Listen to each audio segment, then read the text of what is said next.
SuperTalk Mississippi media production. You're listening to Sports Talk Mississippi On Demand, presented by Pearl River Resort. Escape to Choctaw, Mississippi and enjoy world-class gaming, the Dancing Rabbit Golf Club, and Geyser Falls Water Park. Escape to Pearl River Resort. Sports Talk Mississippi is on the air. Sports Talk Mississippi is powered by C-Spire. Power your home or business with C-Spire Fiber. To learn more, visit supertalk.fm/C-Spire. C-Spire Fiber powers SuperTalk Mississippi.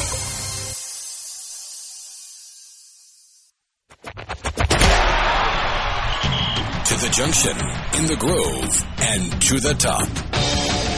This is Sports Talk Mississippi.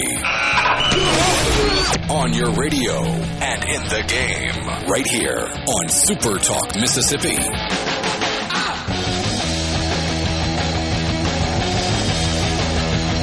What's up? Welcome in on a Tuesday. Borkey and Hadad with you as always. Sports Talk Mississippi. Got a lot to get to today. A bit of a baseball theme today. You've got a preseason press conference, a couple of them to get to today.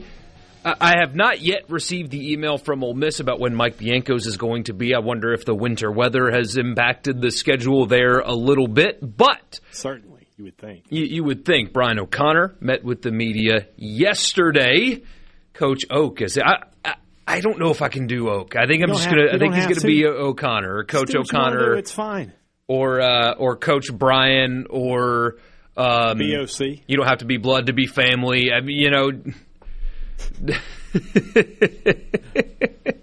I don't know. I didn't ask if he wanted a Corona or anything like that. Yeah, but we will get to that. Also, the TV schedule is out, and Hadad's really excited about one game in particular, and he should be.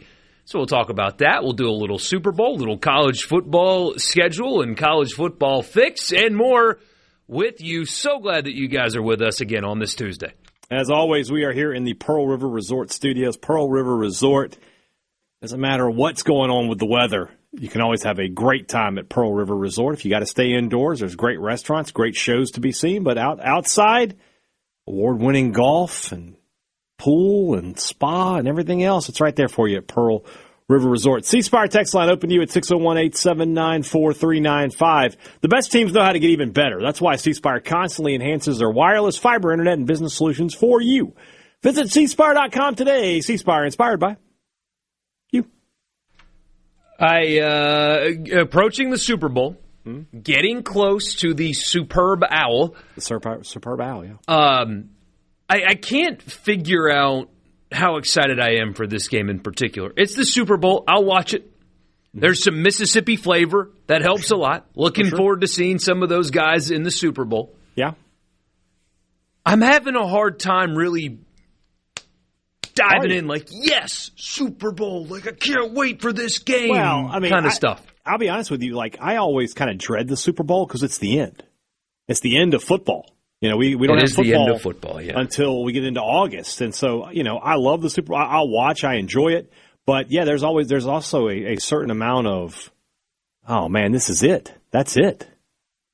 You know, we don't wake up Monday morning and it's basketball and baseball until we get into, So you mean it's baseball until spring practice? Yeah. And until you get into July, you know.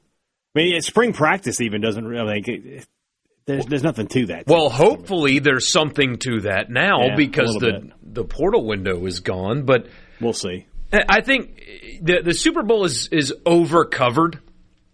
And what I mean by that is it's the biggest sporting event in the United States every year by far. By far the most watched anything that we do in this country every single year. Every year. And the 2 weeks leading up to the game starts saturating the conversation a little bit. They haven't even had, like, media day yet. That hadn't happened yet.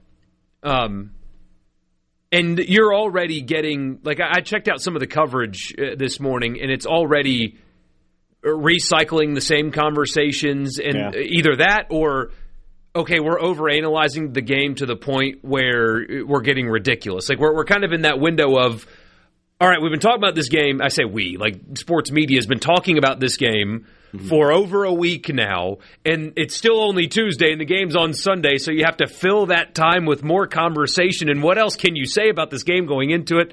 And I feel like the coverage is there's too much coverage of this game at this point. I think. There's only one game, and you have 2 weeks to get ready for it, that's going to happen. There's just no getting around it, right? People like us, it's a little less for us because we're so college focused, but New York, LA, the big media that are so NFL locked in, what else are they going to talk about right now? You know, I mean, the NBA trade deadline's is happening, and MLB's the hot stove will be here in a couple of weeks, but what are you going to do? What are you going to do? And I'll still watch. I'll watch every snap of the game. We'll do the props probably on Thursday. I was listening to some props today on a podcast, and I was just like, this is great. Wish we had mobile betting. That way I wouldn't have to text a friend. Well, apparently we are not going to get that. Still open invitation, by the way. The only time we'll do politics on this show is the ones that are opposed to mobile sports betting. Would love to talk to you. Like not in a mean way. I'm not confrontational. I'm not a politics guy. I don't know what is preventing Mississippi from having that, and I would like to know. It's more of like a fact-finding mission as opposed to a confrontation. Like, hey, what is stopping you guys from pushing this through? Like, please, explain your position kindly. But, yeah, I would be all in. Our guy Lee Sterling has gotten the national anthem correct, I believe, 7 years in a row because he leans on his daughter, who's a professional singer, and she analyzes the anthem singer and is able to apply her professional knowledge and give you a good lean on the national anthem. I get into all that stuff. But I don't know. It's something about this game just hasn't quite grabbed me yet. Although, now there's, I don't know if conspiracy is the right word, but have you seen, so Drake May missed practice. Now he's back practicing. I was listening to Bill Simmons' podcast. He is very concerned that there's a injury situation with Drake May. There is a shoulder issue, his throwing shoulder. He was listed as, I guess, what is it, limited participant LP at LP practice? Is limited participant. Because of that throwing shoulder injury. And Ross Tucker, really good NFL analyst, was on the Dan Patrick show. And I like Dan Patrick a lot. They do Super Bowl covers the right way. But he brought up, he's like, watch Drake May's press conference, the most recent media conference that he had. His left arm's moving around. Yeah. He's talking with his left arm, and his hand's moving, and that right arm is staying still. So could be something to keep an eye on. That's a little bit of overanalysis, but if you've got a shoulder injury for a quarterback, and he's talking with one hand and the other one's not moving, I get it. I understand why he was like, hey, Dan, is something going on here with the Patriots quarterback going into this game? Could be. He's not moving that arm. Somebody says it's more of a socializing event than anything else. These two teams in the regular season, nobody cares. Well, I wouldn't necessarily say that. Somebody says, I'm looking forward to the UFL and A.J. McCarron's debut as a head coach of the Birmingham Stallions. Will it be his baptism to become the future head coach at the University of Alabama? I am curious how A.J. McCarron's head coaching stuff works out. Yeah. I will be honest with you, though. That's a big first job to be the head coach of. I mean, say what you want. It is a professional football team. And he's got a roster filled with guys that want to play in the NFL. Yeah. And I mean, clearly somebody believes that he can do it. But I don't know that I'm one of those people, but we'll see. I'll be honest with you, though. I can't do the UFL. I've tried. I can't. Empty stadiums. I just cannot get into it for whatever reason, and I hate that. I'd like to get into it, but I can't. You're right. It's the half-empty stadium or fully empty stadiums. It's crazy. I know the players. I know a lot of them, right? Mm-hmm. They're familiar names. It's football. But something about my brain just says, it's what I was just talking about. Like when the Super Bowl happens, my brain goes into, all right, no more football for 8 months. You got 8 months to not worry about it. I guess can't get back into it. It's kind of good to have a break, honestly. It is. And we got other stuff going on here. I mean, there's football heads that are obsessed with it. Like our buddy Cole Kubelik probably loves the UFL, but in April, I'm like, hey, you got the NCAA tournament finishing up and then the Masters. There's other stuff going on. Yeah. There's other stuff going on. I saw what I'm going to get you for Christmas, by the way. I saw there's a Lego set that's Amen Corner. I didn't know this existed. No way. Maybe it may have been AI, but if it's not, I'm going to investigate, and if it is, I think you and James will have a lot of fun putting Amen Corner together. I'm still waiting for the pictures to come out of Augusta. They got good snow. Oh, yeah? And they have that technology under the greens that heat the greens.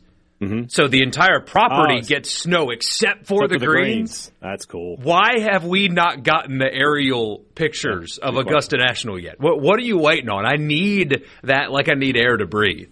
We do need to see that. Agreed, 100%. A lot of your texts have come in. Why not? We'll get to those. Oh, by the way, Dan reminds us that the Pro Bowl is tonight. So, yeah, lock in. I'm going to miss that.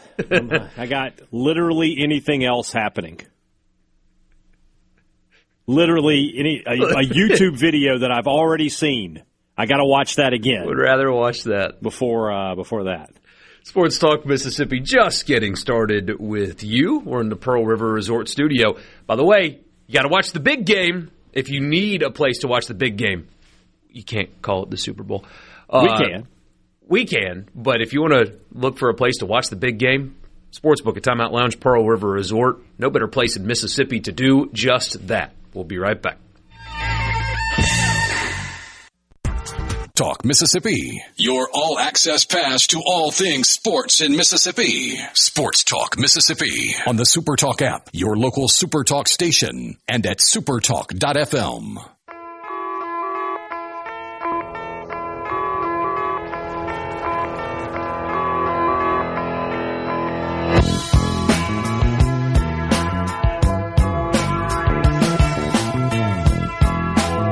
Welcome back. Borkey and Hadad with you on the text line. Somebody says, prop bet. Will our power be back on by the Super Bowl? You still being without power. I'm sorry, my friend.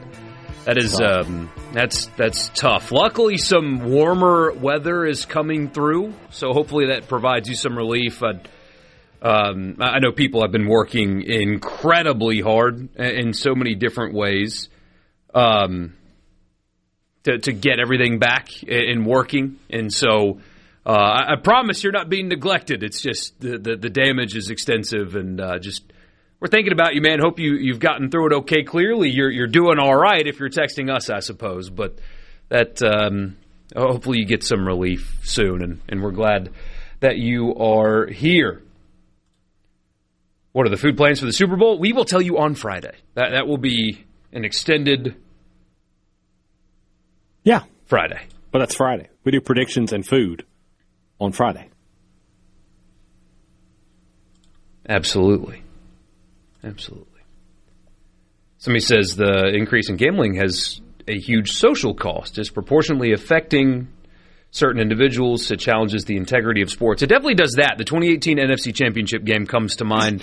Those officials need to be investigated by the fullest extent of the law. Agreed. Including the new pope from Chicago. They should have been in jail since that day. I mean, with no possibility of parole. Immediately taken off the field in cuffs for what they did on that field. Yeah.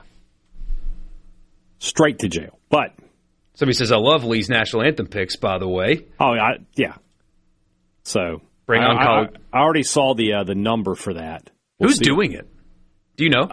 I don't know I know the name. I don't know the artist. Charlie Puth? Charlie Puth? Booth?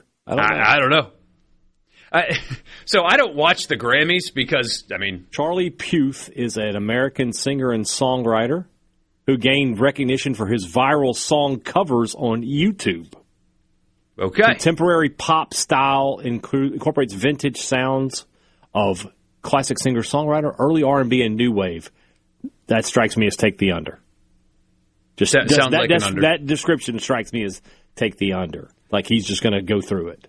Yeah. But I've never heard this person sing ever in my life. So.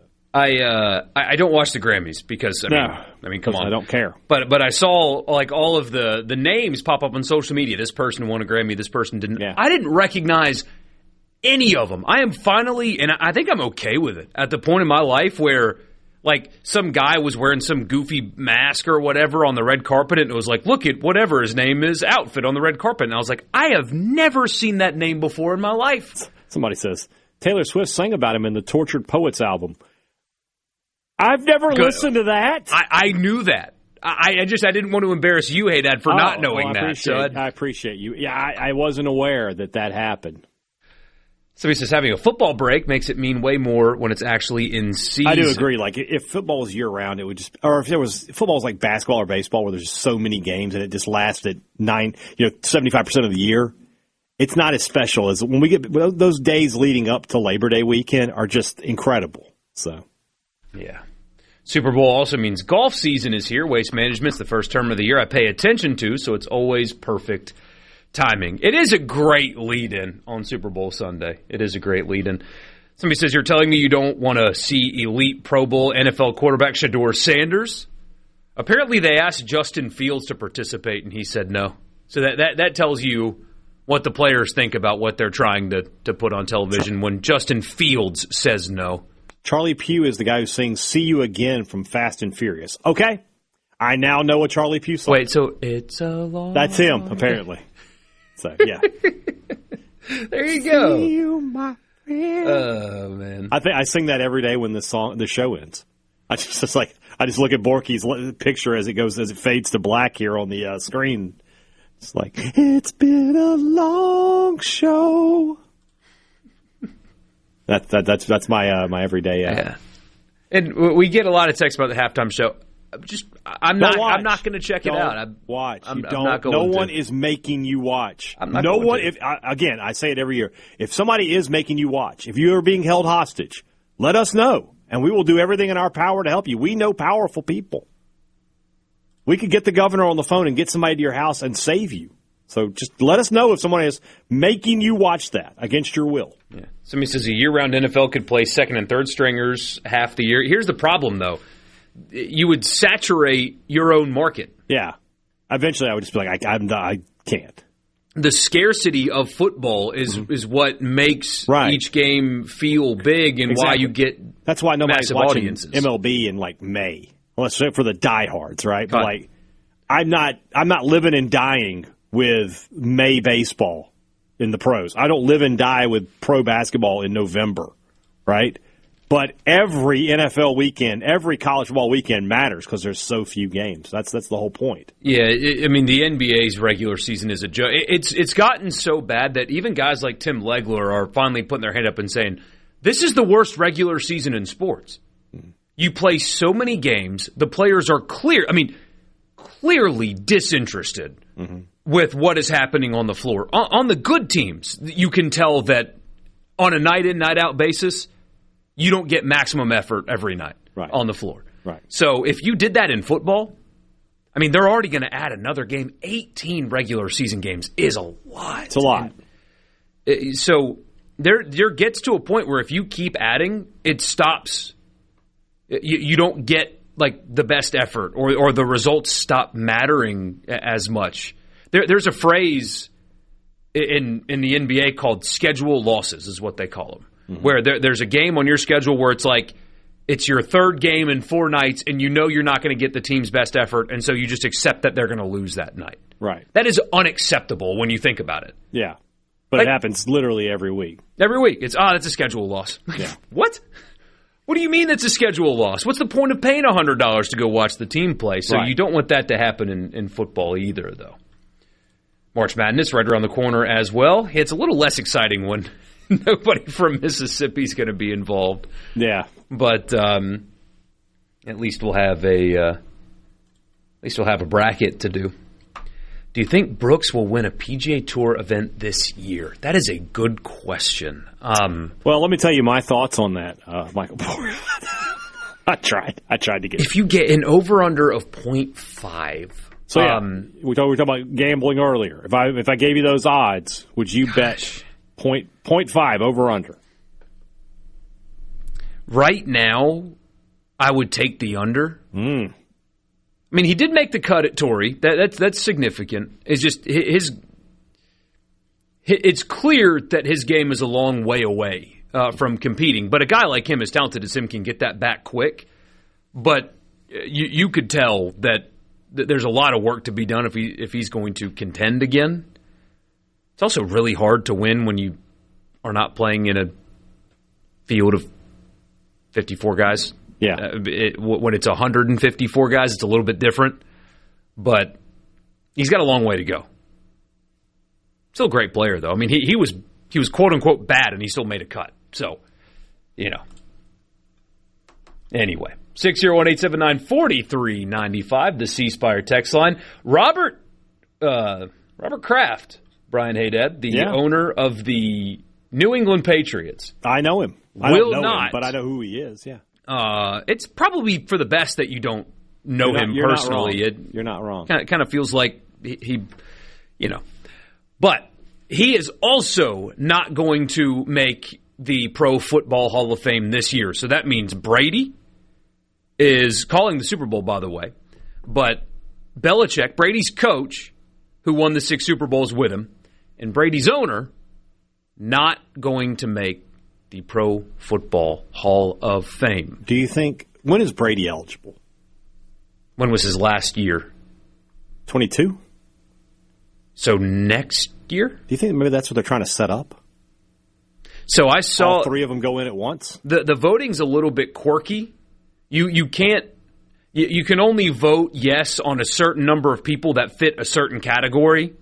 So there's a coach category, a senior player category, et cetera, et cetera. So that might be what's contributing to this.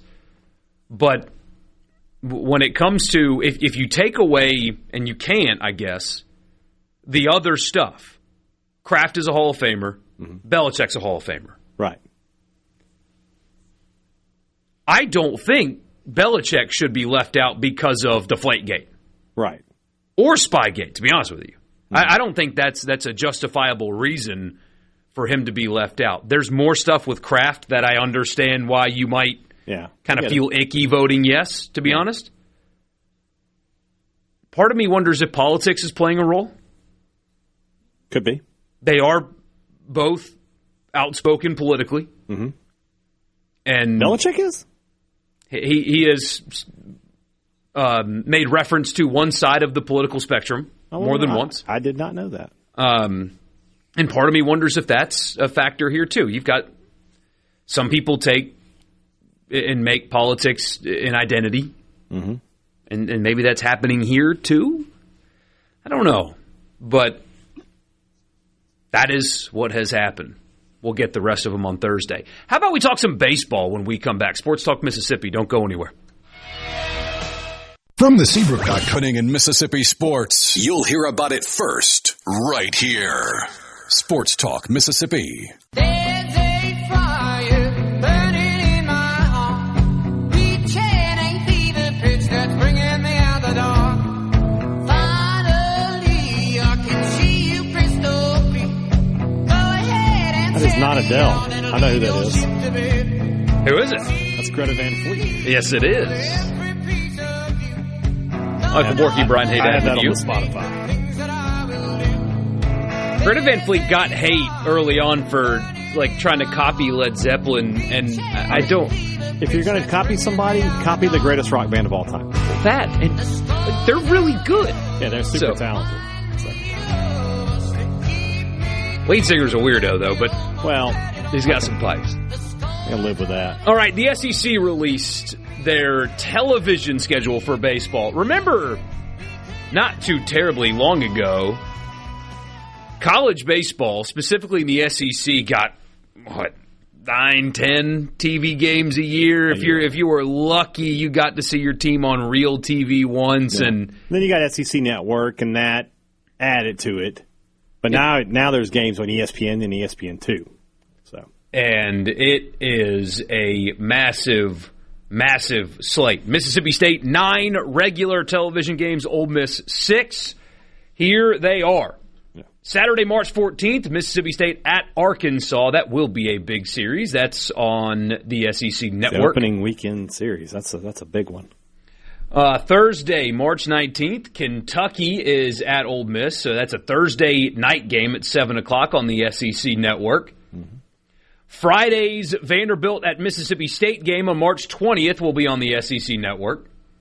7 p.m. first pitch. 7 p.m. first pitch. That'll be a This big threw me series. off, by the way. These Eastern times threw me off. I mean, that's the worst time zone, too. I was like, that's an 8 p.m. first pitch? That is late. But it's 7, so it's not as bad.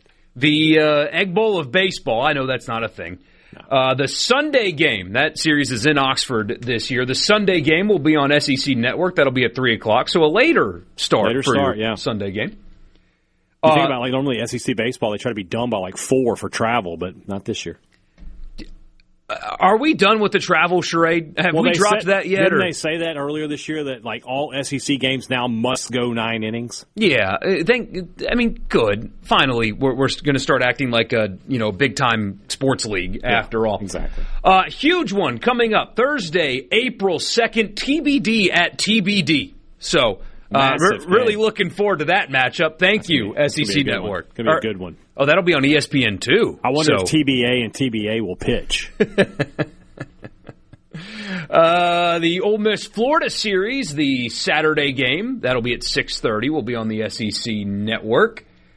Got to scroll down a little bit before we get to the next one. Saturday's Mississippi State at South Carolina series will be at noon on the SEC Network.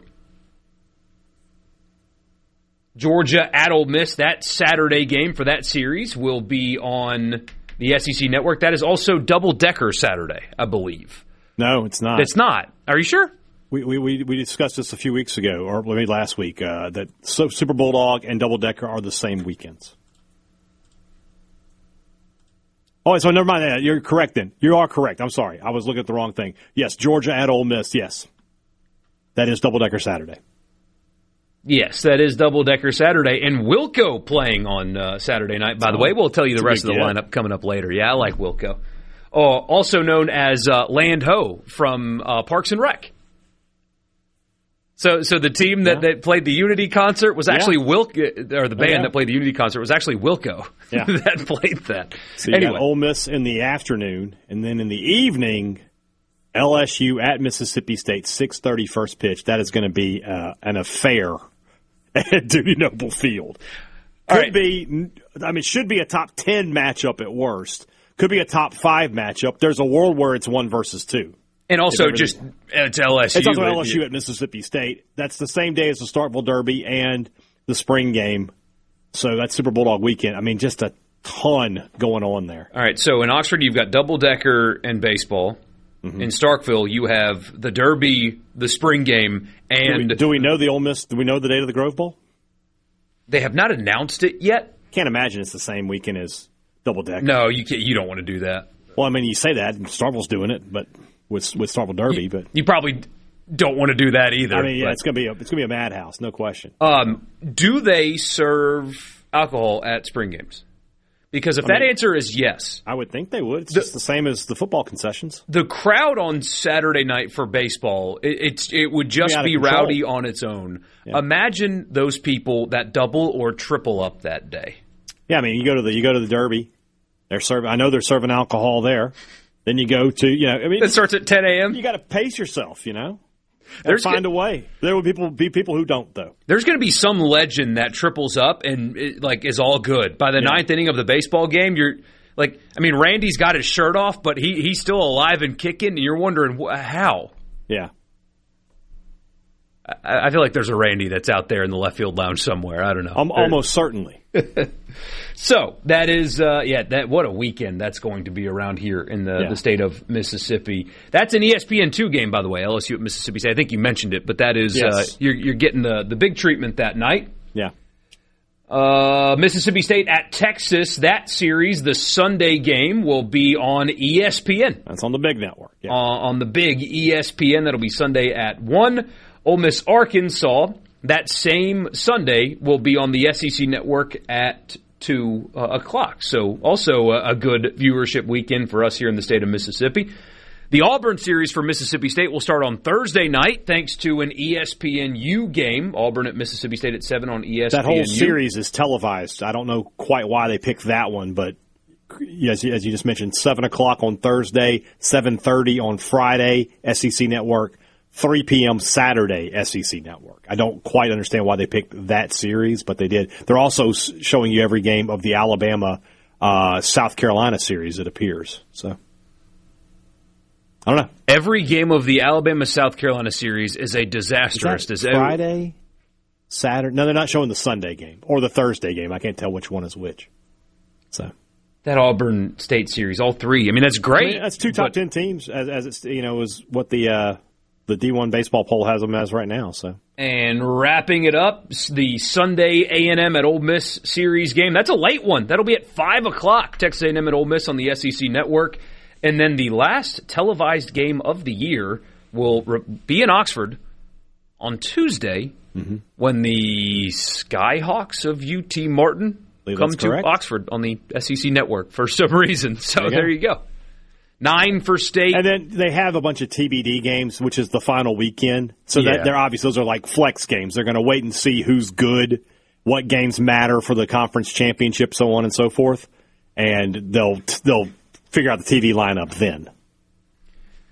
Vanderbilt and Auburn have 10 regular TV games. State and Georgia, along with LSU, Florida, and Texas, all with 9. Tennessee, Kentucky, Alabama, A&M with 7. Ole Miss and Missouri with South Carolina, only 6 each. How about this, Hadad? Arkansas, only 5 big TV games this year. Well, we talked about that, though. Their SEC schedule is as light as can be, as light as an SEC teams can be. They just don't have a lot of marquee. Once you get past the Mississippi State series with them, they don't have a lot of marquee games. But still. I mean, I get it. Yeah, I see what you're saying. Fewer TV games in Missouri? I mean, I get it, but... Lucas says that Saturday game versus LSU on ESPN2 could very well be number 1 versus number 2. Yeah, and should be if everything holds the new record for attendance. And it's at Dudy Noble Field. Yeah. So he says, my only gripe about the schedule, State and LSU's 3 games should be on TV and not the Auburn series. It is odd that they picked the Auburn series. I don't quite know why they did that, but they did. Somebody says the spring game should be on April 18th. Talking about Ole Miss. But he also says the Starkville Derby is May 2nd.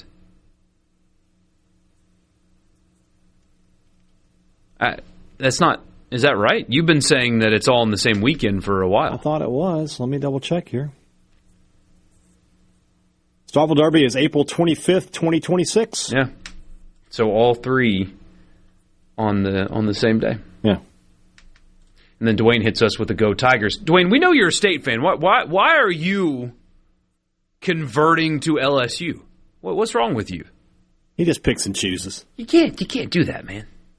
You can't be like my Alabama fan neighbor who suddenly does not display his crimson flag proudly in front of his house anymore. Wonder what happened there. Is Alabama, I saw this, it was Andy and Ari talked about it. Alabama's the only team in the SEC having a true quarterback competition. Coming up this year? I think Missouri's going to have one as well. I know everybody's penciling in Austin. Well, who's the other guy? The kid from UConn. Oh. But, I mean, he's got starting experience over years. Yeah. I mean, Marcel Reed. Well, you know what? My guess is we don't have the time here to yeah. So let's do it when we come back. We'll just go through the whole conference and say who's having a real quarterback competition. I think the answer is 1. A real quarterback competition. That answer might be 1. We'll have to wait and see. We'll do that when we come back. And that will be in just a minute. Sports Talk Mississippi, Brian Hadad, Michael Borkey, back with you on a Tuesday.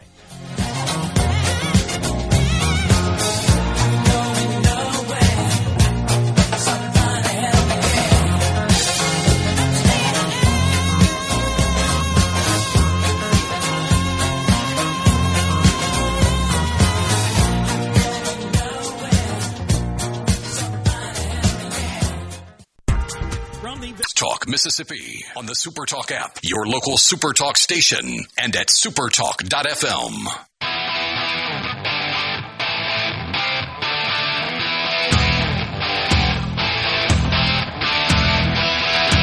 Sports Talk Mississippi is brought to you in part by AgriGold. AgriGold believes progress in the field starts with seed and the people who plant it. That's why AgriGold focuses 100% on seed, delivering trusted genetics and solutions to help you get more out of every acre. Contact Carrie Baker at 662-836-7417. That's your local AgriGold representative. To learn more, or visit agrigold.com to explore seed solutions and agronomy resources. Plant your legacy today with AgriGold. All right, so let's do this.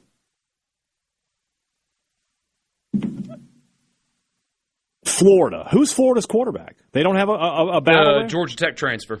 I guess that's done. Okay. Georgia, we know, is Stockton. Alabama, is it just it's Keelan Russell? They have a real competition, apparently. Okay, Alabama does. Mm-hmm. Okay. And then Auburn. They brought in Byron Brown from South Florida. Okay. Yes. Ole Miss, it's going to be Chambliss. State's going to be Kamario Taylor. LSU's going to be Leavitt. Marcel Reed, Arch Manning are back. What's the guy's name from Oklahoma? I forgot his name already. Mateer is back. Simmons will start at Missouri. Simmons should start at Missouri. Tennessee, I guess it depends on what happens with Aguilar. Right? Yeah, he's trying to come back, found a local judge to make that happen. If that doesn't happen, though, who would they get? That would be a competition. Kentucky got Minchie from Kentucky or from Notre Dame, right? Mm-hmm. So they're just giving it. That's not right. There's no way that they're just going to say, "Hey, he for sure is the guy there."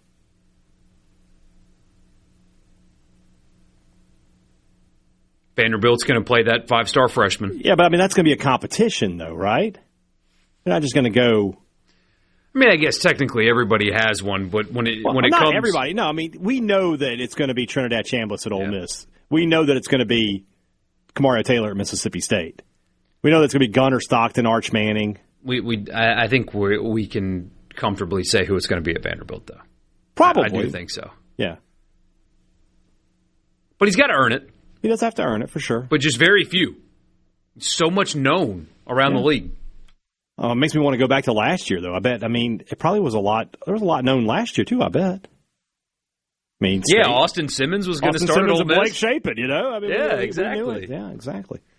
So, but we did know that he was going to be the starter, so it is a little different. I don't know. Will there be a Friday show from the Left Field Lounge? Email me at Borkey at supertalk.fm, and we can make that happen for you. For the right price, we can do a show from anywhere. Yeah. We can do a show from the bed of your pickup truck if you want us to, for whatever reason. Yeah. Maybe a Ford from Belk Ford or Oxford Toyota, but any truck will do also for the right price. Yeah. Bring a ladder so Dad can get up there. What? I'm not a midget.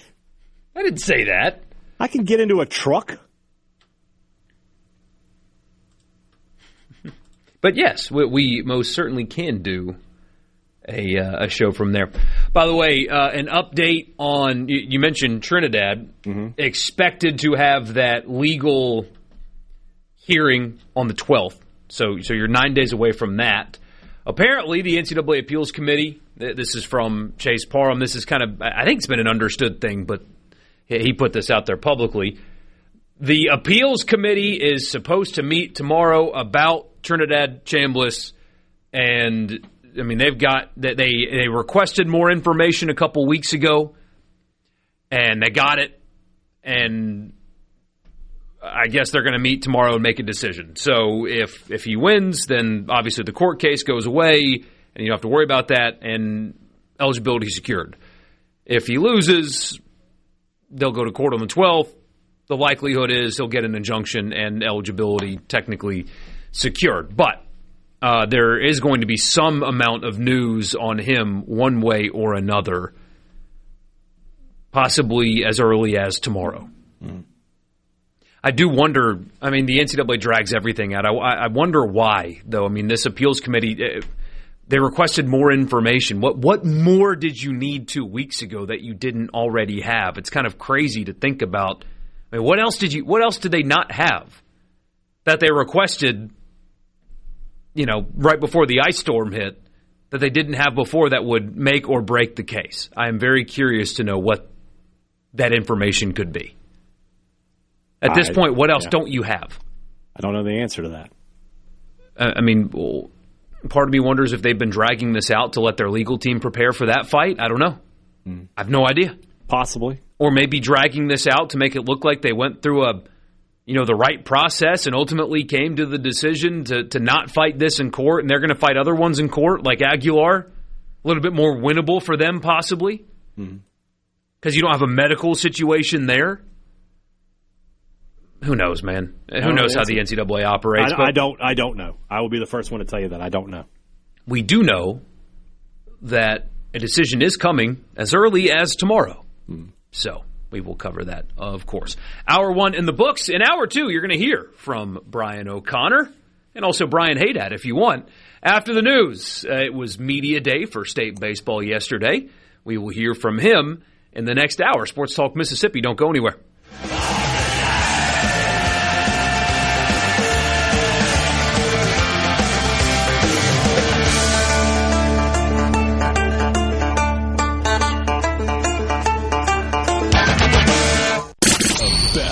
Best sports talk in the state. It's the best thing. Say that again. We the best on 3. 1, 2, 3. We the best. Sports Talk Mississippi. Super Talk Mississippi.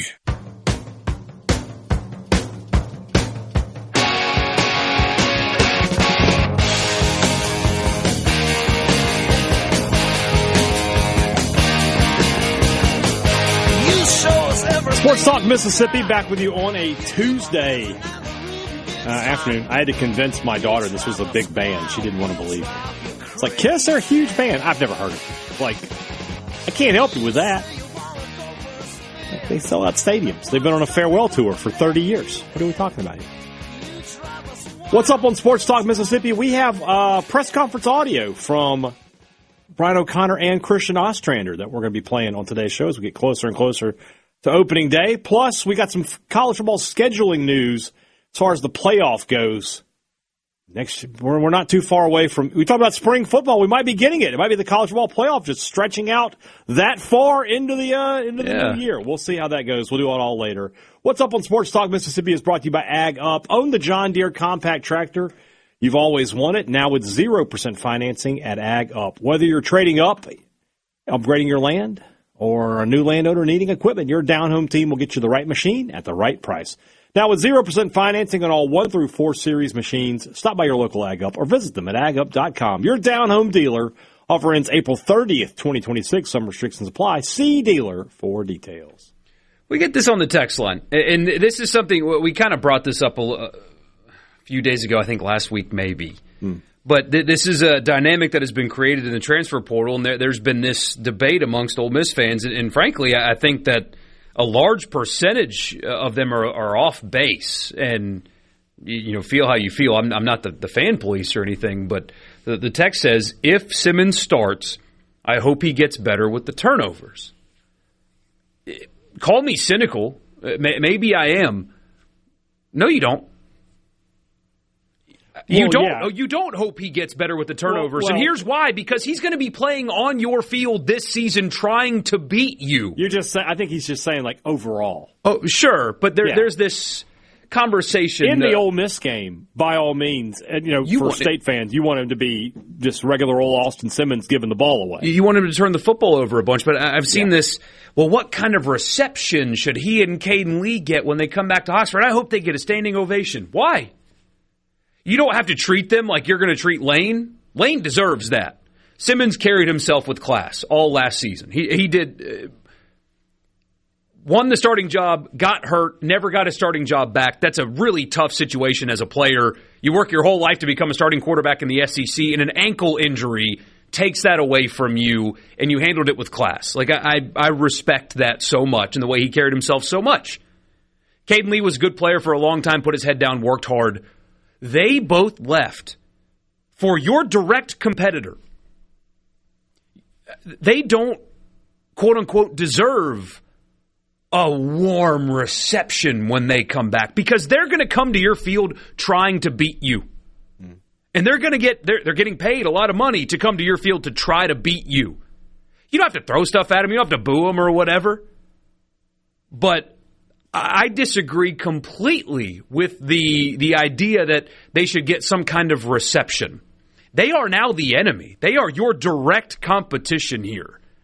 This isn't anything other than, I mean, it's a wins and losses business. It's a pretty cutthroat business. And their job when they come to Oxford is to beat you. They stand directly in the way between your team achieving and not achieving their goals in 2026. You do not cheer them as they take the field when they're about to line up to try to beat you. But people want to do that. No. You don't have to boo them. People are just nicer than you, Bork. No, it's not. SEC football's not nice. Let's end that right now. This isn't nice. It's not nice at all. It's football. I wish I had a tux. Be like, I just think that's very classy. It's not classy. You know what's classy? Not treating them poorly. Yeah. There's Austin Simmons. That's great. And if you beat them, then sure, you give the reception. But if Austin Simmons throws for 360 and 4 touchdowns and Caden Lee catches 2 of them, you're going to feel really dumb sitting in the stands clapping along as they do it. Yeah. I'm so proud of him. Oh, I'm so thankful that they're doing that right now as they're getting paid a whole lot of money to go do that. Yeah. One of them, by the way, waited until the very end.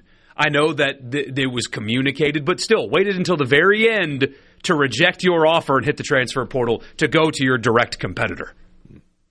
Let's not pretend like that's not business, too. Which, it's the game. You got to play it. Don't hate them for it at all. You're just doing what you got to do in this life. Are you saying it's all about the game and how you play it? It's all about the game and how you play it. It's all about control, and if you can take it? Is that what you're saying? Yes. It's all about debt, and if you can pay it? Is that what you're saying? I guess. You're kind of losing me. You're losing me now. And who's going to make it? You're losing me now. But yeah, forget that. No positive reception, just no negative reception. Lane deserves a negative reception. Lane is a different animal. That's a totally different story. If when Simmons is introduced or when he first takes the field, a quick round of applause, you don't like that? Nope. Okay. All right. He's taking the field to beat you. That's why I agree. He's taking the field to beat you. They're asking this on the text line. People are talking about this. Why so angry? Stop this. We're not doing this again. Just so angry. We're not doing this again. A lot of pent-up anger. Just,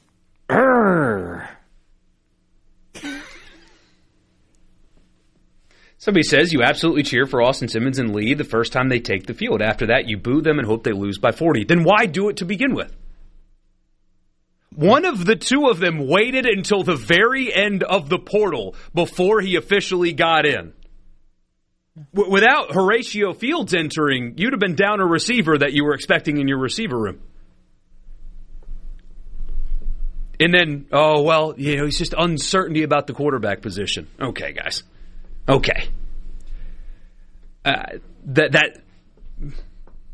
Anyway. You just don't treat them poorly. But they're your competitors now. Like if there was another statewide sports radio show that Hadad left for tomorrow, there's not one. SuperTalk has kind of cornered the market on this platform here in this great state. Correct. But if there was one and Hadad left for it, I wouldn't talk bad about him. I wouldn't say anything about him. I wouldn't talk bad about him, but he would be my competition now. That's kind of funny because I would run you down on the regular. You're like, you're listening to Borkey? That guy's an idiot. Apparently that happens, but I wouldn't do that. I wouldn't speak about him negatively at all. But when you become my competitor, I'm not promoting you anymore. You know what I mean? Yeah. But again, there's not. That's a bad comparison because that entity doesn't exist. Right. I respect Simmons, but Lee can go eat fish heads. That's pretty funny, actually. I don't really know what that means. Yeah, Given Greenwood got the. I'm sorry, Given Opelika got my reference there. Good job. You're going the other way here. People are against you on this. That's fine. I don't care if you're standing alone. I'm fine. I'm not going to let the text line influence my opinions on things. They're your direct competitors now. They are. It's not like he went to State or like Daughtery going to LSU.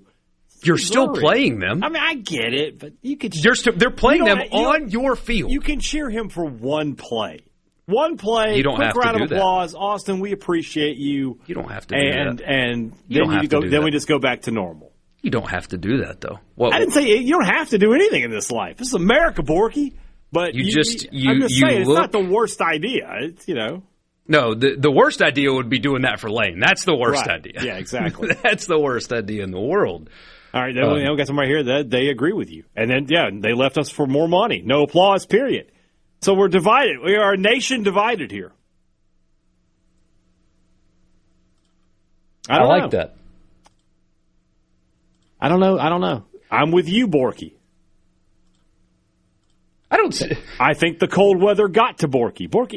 Borkey, his heart is as cold as a stepmother's kiss. He is just a mean person. Look at him. Look at that face. Look how angry. That snarl that he has. If you're not watching on SuperTalk TV, let me describe Borkey to you right now. You can see the veins in his forehead popping up. He's so angry. I'm with Borkey. Don't cheer them at all. I just don't understand why you're so aggressive about it, Borkey. I've started something here. This is fantastic. Look at what you have done. I've done this. Look at what you've done. I did it. Every person at the student section should be given a golf ball at the gate. Now we've gone too far. All right, let's calm down. Let's leave that for the Tennessee fans. Who didn't have strong enough arms and ended up just hitting their own cheerleaders with stuff. That's my favorite part about how they acted when Lane returned to Neyland, is they tried to hit him with things, and they didn't have strong enough arms, so they hit their own cheerleaders with things, those idiots. Why didn't Tyler Bray come to the game? He could have got him. Is he the one with the tattoo? Tyler Bray? What tattoo does he have? With the stars and each letter of his last name in the star that went across his back? It's like the Tennessee version of the A.J. McCarron tattoo. I got to be honest with you, because you told me about Ben Affleck as well. I have a much deeper knowledge of back tattoos than I do. I don't know why that is, but it is a thing. There's a guy that works for Outkick that covers that kind of stuff in sports. That's his niche? I guess, yeah. What a niche it is. We'll be back in just a minute.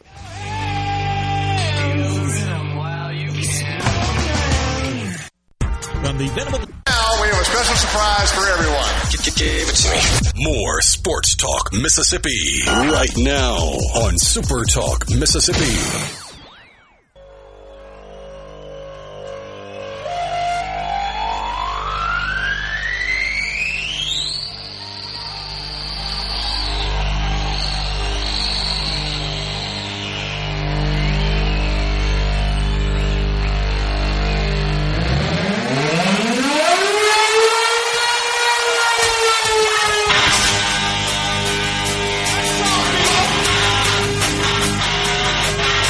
Welcome back, Sports Talk Mississippi. Quick, before we get to one of the baseball coaches, we got this message. Yeah, let's duplicate what gave Tennessee fans a black eye when Kiffin and Ole Miss visited Knoxville for a football game. Those fans will forever be remembered for flying mustard bottle, and mid-aimed golf ball. And in the process, thrilled Kiffin to no end.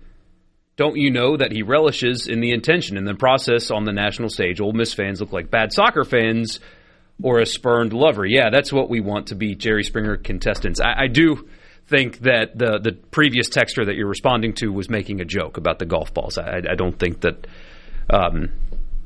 anybody, especially us, want that to be the result of the Ole Miss LSU game in September. I would really hope that is not what ends up happening, because you are exactly right. That would be a horrible look. Dude chants, all that stuff. If College Game Day comes to the Grove, which if Ole Miss and LSU were undefeated, I would not be surprised if they do. Signs, all that stuff. Boo the heck out of them, all the things.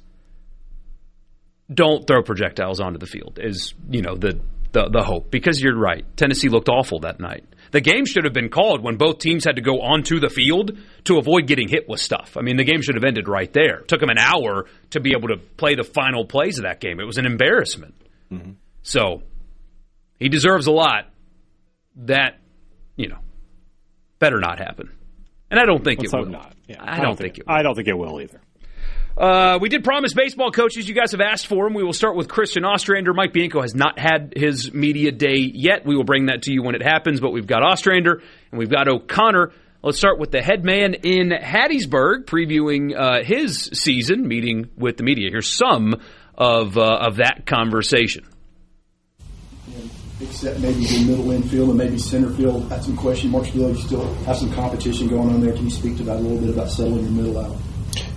Yeah, I think there's still good competition going on in the middle. You got Ty Long and Seth Smith at shortstop that really competed well, in the fall. And even you look at the second base factor with Kyle Morrison and Braden Moranto, a true freshman. You got a senior transfer, and then you got a freshman that's nipping at his heels, and so forth. So good competition going on there, and there's interchangeable parts, too, that. A Long or a Smith could move over to the right side of the field if you need it, or vice versa. So there's a lot of, I think, flexibility there. I think the pieces are there. Now it's going to come down to, who kind of grabs that thing in these next 3 weeks from, truthfully, probably an offensive standpoint, which one shows you that their bat has to be in that lineup.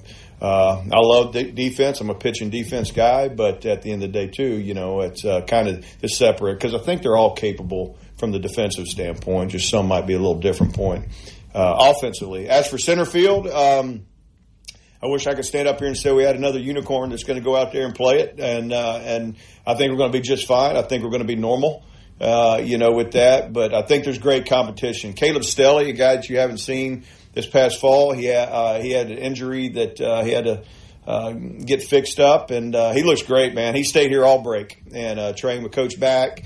I worked with our coaches and stuff, and, he's got familiarity with center field, as does Joey Urban, as does others that could possibly play it. And so, it's going to be fun watching that competition unfold as we go. Coach, with the way Tucker Stockman played towards the last half of the year, lost on Odom getting another year, and people that you sign, you anticipate being stronger and have more depth at catcher? I think we're in a great spot. I mean, when you have two guys that at any point that I would feel comfortable saying, hey, you got it, that's a luxury. There's been times here we really didn't have that, where it was an obvious number one, and then number two is like, whatever. But I feel great about it. It's great competition. Those two guys love each other, and they push each other, and they both want to catch every game. And, but obviously there will most likely be, it's not going to be an even split.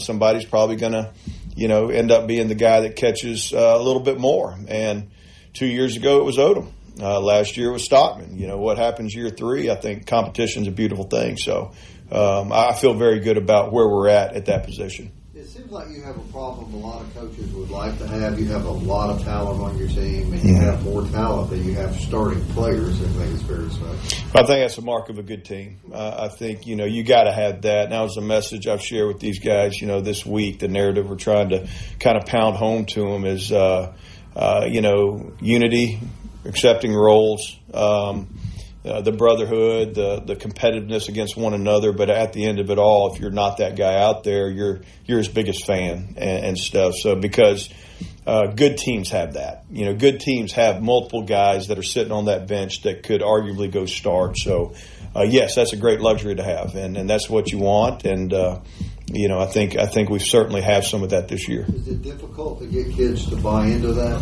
you may have a role on the team other than being a starter? That's our job. To me, you're managing people and stuff. And as a pitching coach all my career, that was one of the biggest challenges managing a pitching staff is keeping guys engaged, keeping them ready, keeping them mentally ready, physically ready and stuff. So now you look at it as a whole unit, and stuff, whether it's a pitcher or a position player, that's our job, communication with them and getting them to understand, tough love, talking about it and being honest and stuff. So we'll have those conversations will happen. There's no doubt. There's going to be disappointment by some guys when the first lineup's up there, and you go get a week into it, 2 weeks, 3 weeks. Does that attitude change? Are you a true team guy even though you're not in that lineup and stuff? So that's something we talk about a whole lot here.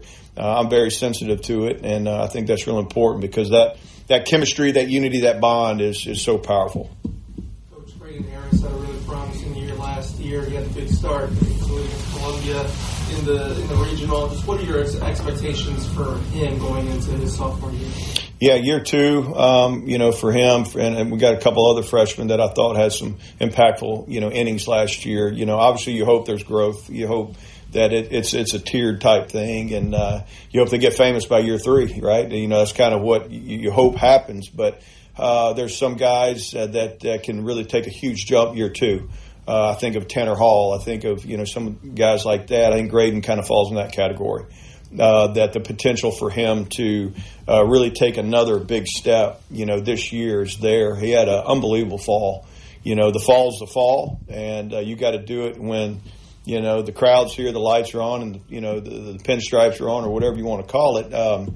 But I like where he's at. I think he's done a fabulous job of increasing his strike percentage. I think he's done a fabulous job of commanding his off speed more. Last year he did what he did. Had a good year for a true freshman, but he did it throwing 77% fastballs. I think this year you're going to be able to see a little bit more of a mix. So when you're 89, 94 from that left side and in a different look, and now you're landing more off speed consistently, that's a good thing, and stuff. So tremendous competitor. I love where he's at. He works his tail off, and so I think he's poised to have the opportunity to go out there and put a really, really good year together. So that's some of what Christain Ostrander had to say. Been pointed out in the text line. The questions are hard to hear. Sometimes it's unfortunately just how it is, especially in the baseball press conferences, but in all of them. There's only so many mics to go around, and we can only work with what is offered. But that part, the second to last thing he talked about is fascinating. That in the past you still had to deal with it, unhappy players with playing time, etc. That's something that coaches have had to deal with their entire careers. But in this case, and Southern Miss does not just like flip their roster via portal in baseball. It's still a program that likes to recruit and develop. But in this era, unhappy players leave. And so how do you balance the, hey, you're not good enough to play right now, but I think if you work hard, you can be, but right now you're not getting in the lineup. How do you respond to that? It used to be you had a bunch of guys that would work hard and put their head down and try to develop and grow, and now it's a lot more prevalent to, I'm not playing? Okay, well, guess what, coach? I'm out. And so how you balance setting lineups and recruiting players and managing personalities, knowing that they can leave, it's different. And that's going to be very interesting at Southern Mississippi, a deep roster. Mississippi State, a deep roster. Ole Miss, a deep roster. So those coaches have a lot on their plate as far as that. We've been talking about it on Thunder and Lightning. Like, I am so fascinated to see the first lineup of the season. Who does O'Connor have out there for game one? And it could be a very different lineup. I mean, outside of Ace Reese, maybe Aiden Teal in center here in Starkville, it could change a lot. So I'm sure that as Ostrander was just saying there, he's got enough depth at positions that first weekend they've got a tough opponent that first weekend in Santa Barbara, but they also want to try to move some guys around and see what they can get. Yeah. Coach Ostrander the best, though. I mean, there's Southern Miss baseball just knows how to hire. And I mean, it's just promoting from within, but it's because they know how to hire staff and all that. Big year upcoming for Southern Miss baseball. Sports Talk Mississippi. Don't go anywhere.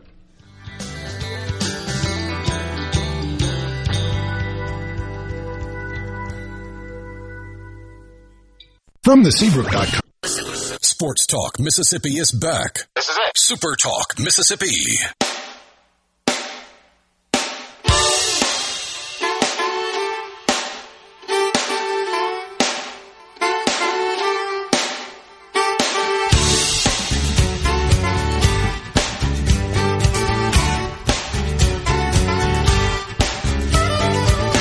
You remember the fan that DK Metcalf got in a confrontation with? I remember that incident, yes. And at the end of the day, there's no excuse, none, for a player engaging with a fan. Did we find out what he said? And no, we do not know what he said. Okay. Although, I mean, in the era where there is everybody's mic'd up and there's phones and stuff everywhere, I'm always skeptical of those stories. Like, I didn't say anything at all. Right. Or he said that, and there's no recording of it at all in this era. But anyway, after that incident, this individual with a backwards hat on and a folding table had a press conference with his lawyer. Remember? I do remember that. With the hat. He was wearing the hat. And we now know what his lawyer is attempting to do with the incident. I think everybody saw this coming. He has filed, Ryan Kennedy's his name, the Lions fan that got into it with DK Metcalf, has filed a $100 million lawsuit against DK Metcalf and Chad Johnson and Shannon Sharp, specifically their media company, alleging defamation, negligence, and more. He says he was falsely branded a racist in national media following the altercation with DK Metcalf, accusations that he denies. His attorney says no audio or video evidence supports claims that a slur of any kind was used, and alleges the narrative spread wildly across major media outlets, causing severe personal and professional harm. He's also suing Metcalf for assault and battery, and the Steelers for their alleged liability in the incident. He's seeking damages and public retractions to clear his name in a $100 million lawsuit. Sure. Whatever. Jeez. Well, billable hours. They remain undefeated. Billable hours will win. One day we're going to have billable hours versus that other thing that's undefeated, and I want to see who wins that. Billable hours. You think billable hours wins? Billable hours. Okay.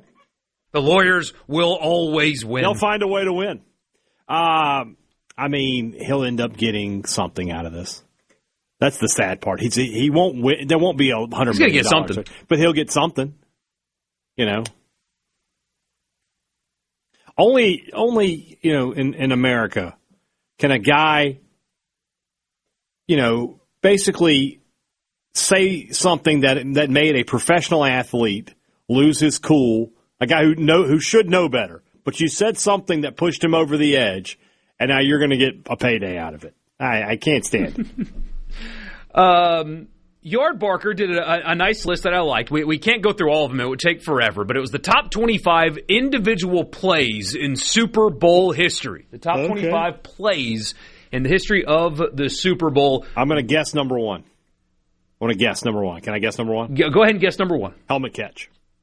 Number one is the helmet catch. David Tyree's catch against the Patriots in 2007. Eli Manning, 3rd and 5. And, Plaxico Burress' game winner. I saw a funny thing today. Do you know what Tom Brady's favorite wine is? No. Is it a dad joke that I'm missing? Maybe. Do you know what it is? No. I can't beat Eli! And then I saw, it was like a whole compilation. It was like, Tom Brady was asked, like an Ask Me Anything. It's like, is the NFL scripted? He's like, do you really think I would have gone along with the script that had me lose twice to Peyton's little brother? I was like, what do you say it like that, Tom? Tracy Porter's interception return for a touchdown that sealed the Saints Super Bowl. If you had to guess what number that is on the top 25. It's top 10 for sure. It is not top 10. No way! According to Yardbarker, is there another anyway. Game-winning pick six? Especially considering the gravity of the play. The guy played for the Raiders. Is it Lester Hayes had one? It is number 13 on this list. That's low. All right, give me the top 10. All right, so I'll do top 13 just to tell you which ones made it over Tracy Porter's I will tell you at the end of each one if I agree that that's more important. Julian Edelman's catch in the Patriots 28-3 comeback over. Unbelievable catch. I mean, shocking how he caught that ball. Even that's in number defeat, 12. Is Julio Jones on here? His catch? I'll have to circle back to that. Okay. Number 11. Thanks, Jen.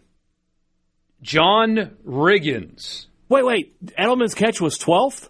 Edelman's catch was 12. Oh, it should have been much higher. 11. John Riggins carried the ball for a playoff record 136 times in the 1982 postseason. That's not a play.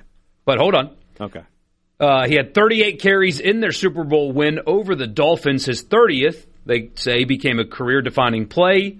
Touchdown run. 4th and 1 from the Dolphins' 43-yard line. Miami was leading Washington 17-13 early in the fourth quarter. I watched the game.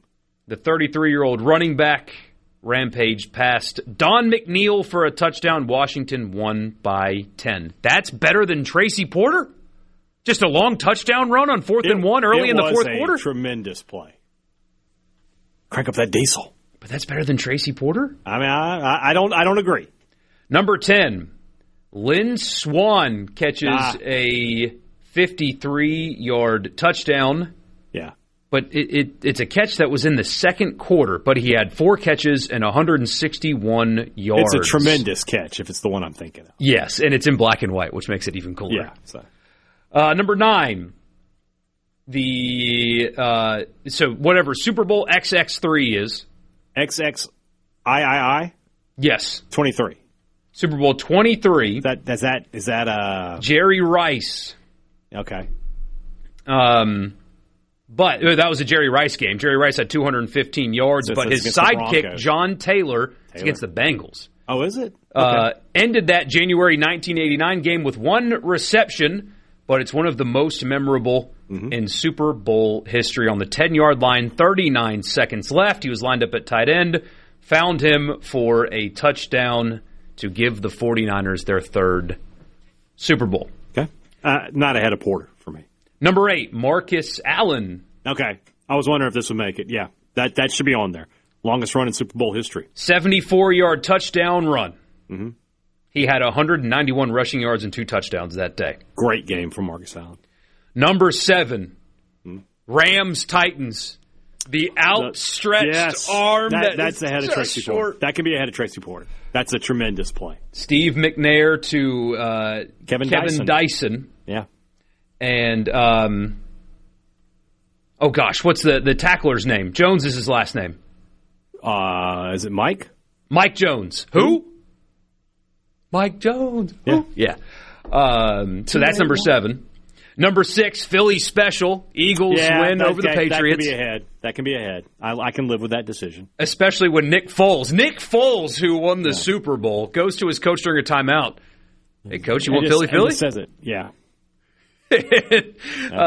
Doug Peterson looks at him like, yeah, all right. Yeah. Calls his own number. Number 5, Eli Manning to Mario Manningham, the best throw of Eli Manning's career. It's a good one. I don't know that that's ahead of Porter. I don't think that's ahead of Porter either. You can't have 2 of the top 5, Eli. But it was their game-winning drive to beat the Patriots yet again. Yeah. And, again, the best throw of his career. But, yeah, Eli, not a Hall of Famer apparently, but has 2 of the top 5 plays. Yeah. Number 4, the Ben Roethlisberger to is that Santonio Holmes catch. Oh, yeah, the tiptoe catch? The tiptoe catch, yes, now, to beat the Cardinals. I want to see what the next one is because there's another play from that game that should be ahead of that. Good call, Hadad. Number 3, though, Malcolm Butler's interception. Patriots beat Seahawks. That's number 3. That's not the same game, though. No, but... Okay, so I'm right. Okay, you are right, yes. James Harrison. Harrison, number 2. Maybe the most unbelievable defensive play of all time. Have no idea how he scored. He nearly died on his way there. Malcolm Butler should be on there. Malcolm Butler can be ahead because that ended the game. That ended the game. That can be ahead. James Harrison can be ahead because that was one of the most ridiculous plays I've ever seen. Here's the write-up. If you're not familiar with what Hadad's talking about, Cardinals-Steelers, James Harrison intercepts a pass and returns it for 100 yards and a touchdown. There was 18 seconds left in the first half. The Cardinals were down 10-7 at the time, but again, it was a 100-yard interception return. They were on their way in to take the lead at halftime. Harrison apparently changed his own assignment. He was supposed to blitz, changed his mind, dropped back into coverage, intercepted Kurt Warner. The 2008 Defensive Player of the Year went end zone to end the half. Ridiculous play. That's a good one, though. I can live with that. And then, of course, number one again is the helmet catch. Eli. I think to Tyree. Porter should be definitely top 10 and probably like 6 or 7. No, God, 5 or 6. I can't even say it anymore. You can't even have a normal conversation in English because of that dang 6-7 thing. No, you can't. It's ruined it. Although I think it's going away slowly. Good. Let's help that. Somebody's asking if the Saints onside kick is in the top 25. It is. It's number 25. The ambush. Ambush should absolutely, especially that's a play that you'll never see again. Gosh, the NFL ruined that. Ugh. Yeah. You'll never see an ambush play like that again. Plays are awesome when they have a nickname. Ambush is awesome. Ambush is the best plays. The helmet catch, it has a nickname. So yeah. There you go. That was fun. We're going to do a couple more Super Bowl things as we go throughout the week. Tracy Porter, though, 13, unacceptable. Yeah, it should be higher. Should absolutely be higher. We'll be back.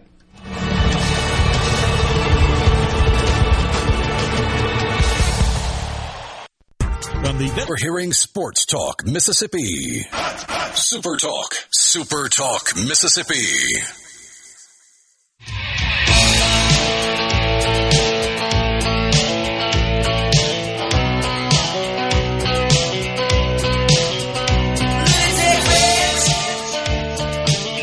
Borkey and Hadad with you, Sports Talk Mississippi. Jeff says Borkey butchering Roman numerals. Is that the South Carolina education? Oh. It must be, because, man, I'm so bad with it. I look at the Super Bowl the numbers. X ones are easy. Because it's 10. Yeah. Well, X is 10, and so there's 2, there's 20, and then if there's 3 I's, you got to know. That's one you should know.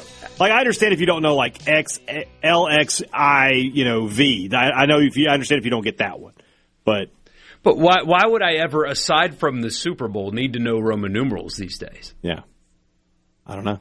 Just like the way teachers in middle school lied. Oh, once you get to high school, you're going to need to know cursive. Isn't your son a junior? A second. He's the second. Mm-hmm. So you got to know for that. Yeah, but I is simple, right? Yeah, but I'm just saying, if he decides to name his son that, then now we got 3 I's. Then it'll be Trip. Yeah, it'll be or Trey. Trey is probably better. I like them both. Yeah, and then you go Quattro. What is the 4th? What do you call the 4th? Is it quad? I have a friend who's the 4th. He goes by Trey. It's really weird. Somebody should tell him that. Yeah, I know. Hey, man. Yeah. So I don't know French very much, but what cat? You call him Cat? Under toi quatre, right? Quatre. No, you wouldn't call. So him then, what that. do you call the 4th? By his name. Yeah, but. There is no. You have Deuce for the second. You have Trey or Trip but if you're the second, you're not a junior. Yeah, well, most people just do the thing where they just name them after. You just make them junior. You give them the full name. I know you didn't. We skipped a year. So are you calling him Deuce? Is he Deuce Borkey? No. Although I kind of like it. We should absolutely. I kind of like it. It works for Ole Miss too. I kind of like it. Yeah, Deuce. Okay, but. Once you get past 3, you're just calling them by their name. There's really no nickname for the 4th or the 5th? No, I don't think so. I feel like in my years of attending Ole Miss, I should have picked up on what they call the 4th or the 5th, Yeah. There's a lot of those around. You definitely should have. You probably went to class with quite a few. I wonder how far down you could have gotten. Do you know a 6th? No, I don't. I don't think so anyway. Yeah, if you get into the 7th, now we're talking about like that guy's grandfather was a pilgrim. And they just kept, Jebediah the 7th, At that point, you might as well just be a king. None of my, real, close friends had crazy names like that. I did play golf a lot with a Crawford. But that's not too bad. Oh, you didn't have the Ole Miss names working? Not super crazy. Did you not hang out at near the Phi Tau house? Isn't that the one that Borkey or that Bunky puts up every year? There was a guy in my fraternity named Court Burlingame. That is an incredibly Ole Miss name. God almighty. Court Burlingame. Oh, my God. I can feel the power of the lawsuit just emanating from him. He actually texted me the other day. Oh, I want you to do me a favor. You tell Court Burlingame I said hello. I need to send him this clip, actually. I hope he's doing well. That's somebody who definitely needs to keep a junior and then a third. I want the Court Burlingame name to stick around. John says 4th is Court. I don't know anybody. Wait, no. Oh. And 5th is Quentin, and then 6th would that be Sexton? Sexton. Yeah, but Sexton's a name. Yeah, it's a last name. Quentin is a name. Nobody is making Quentin into a nickname. Call him Q, I guess. I don't know. But no. Sexton's also the name of the guy that's destroying college football as we know it. But yeah, but that's his last name. That's his last name. Yeah, he.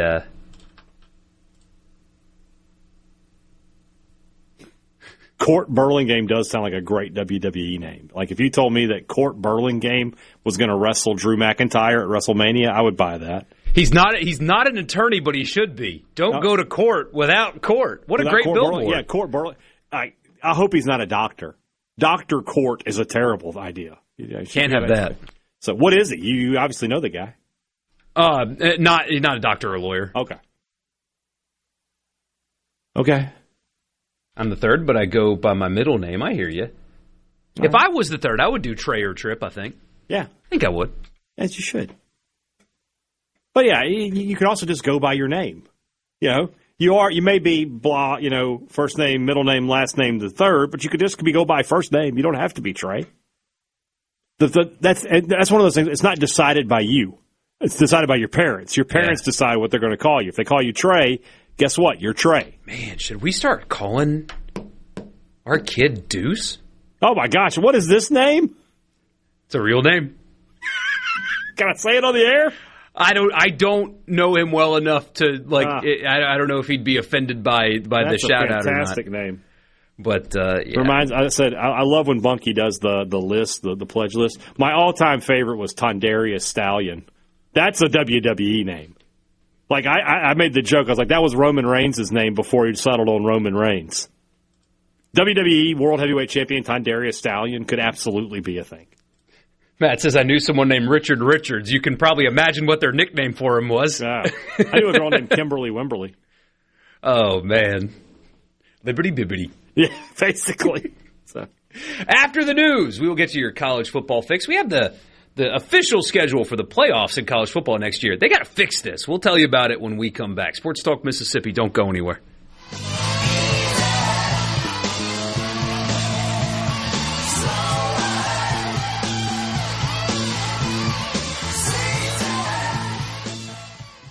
Sports Talk Mississippi. Boom! Are you ready for some football? On Super Talk Mississippi. Come on, feel the noise. Girls, rock your voice. We'll get wild, wild, wild. Wild, wild, wild. Welcome in Hour 3 Sports Talk Mississippi. So glad that you guys are with us wherever you are in Mississippi or beyond.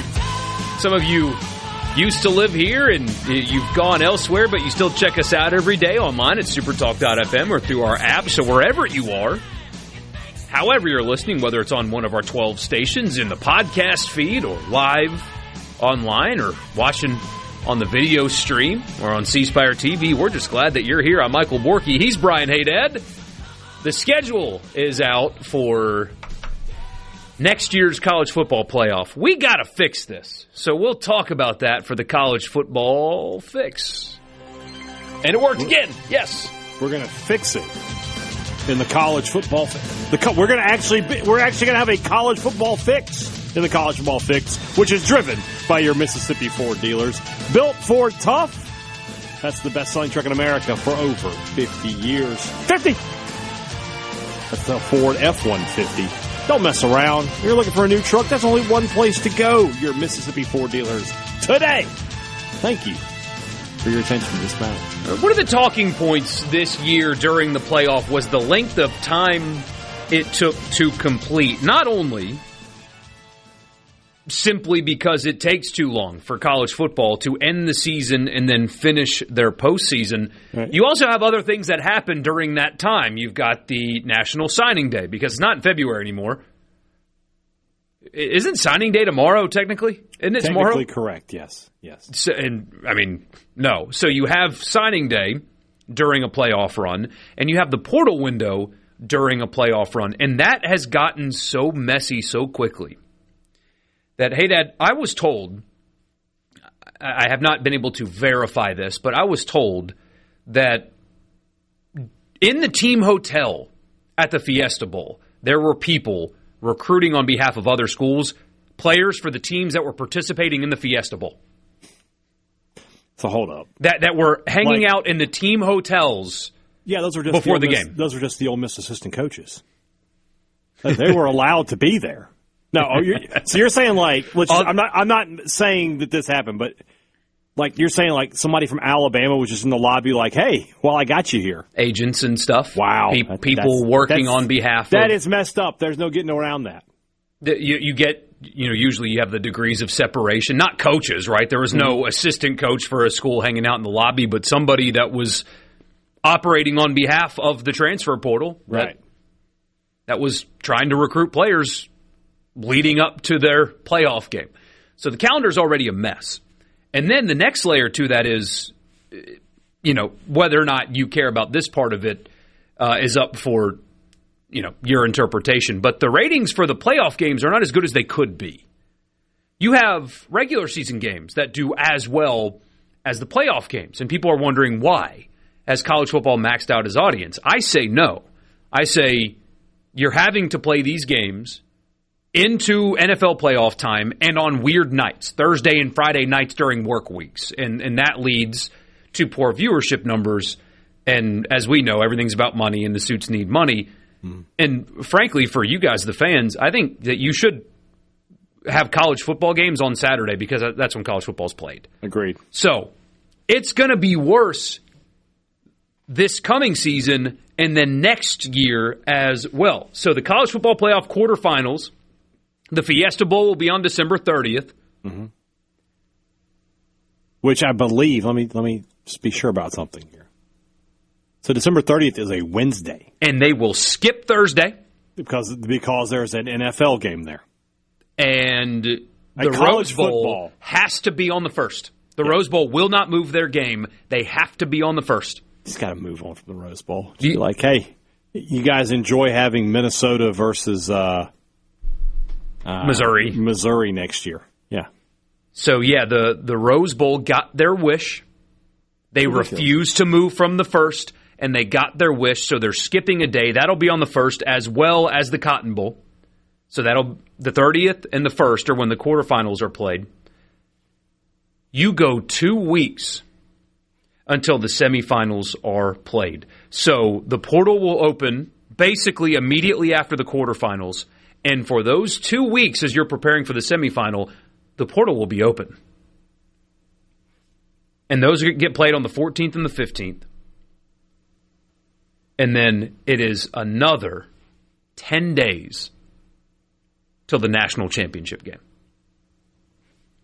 2027, 2028, you have the Sugar Bowl on the 31st, the Peach Bowl and the Rose Bowl on the 1st, and then 2 weeks again until the semifinals, and then another. It's just another one of those things, Borkey, where we're talking like why is there so much kowtowing in this sport?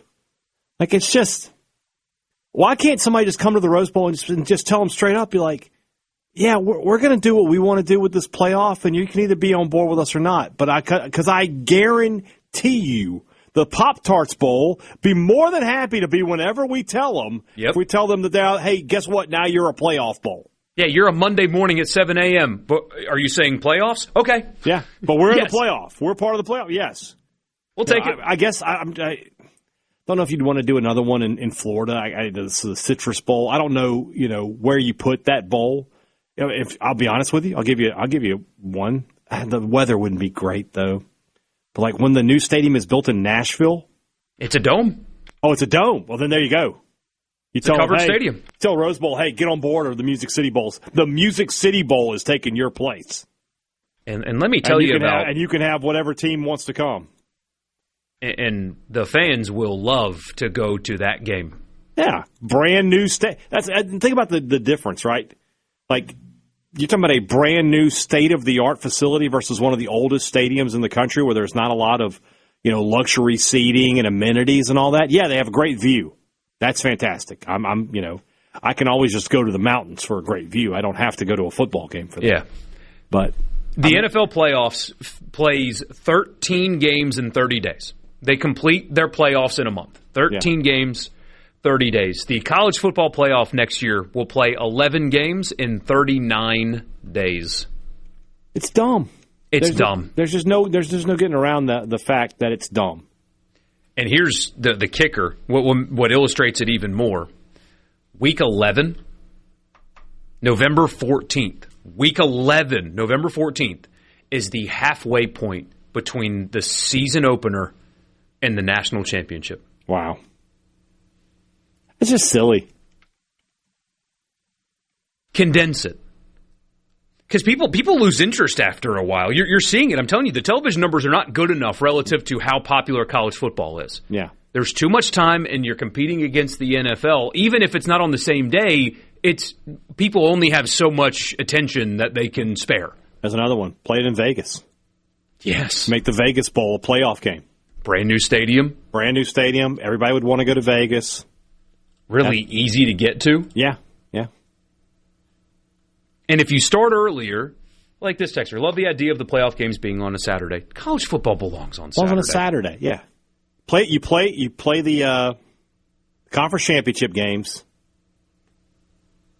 I mean, I might tell Army Navy to move up or something. I don't know what to do there because I would like to just go straight from conference championship to conference championship straight into the playoff. That's what I would like to do. Mm-hmm. Round one.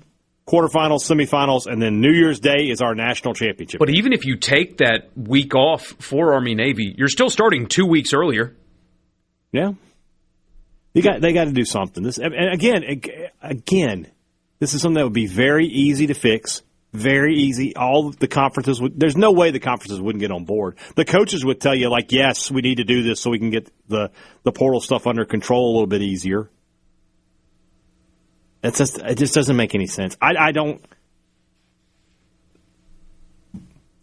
The only explanation is they're just morons.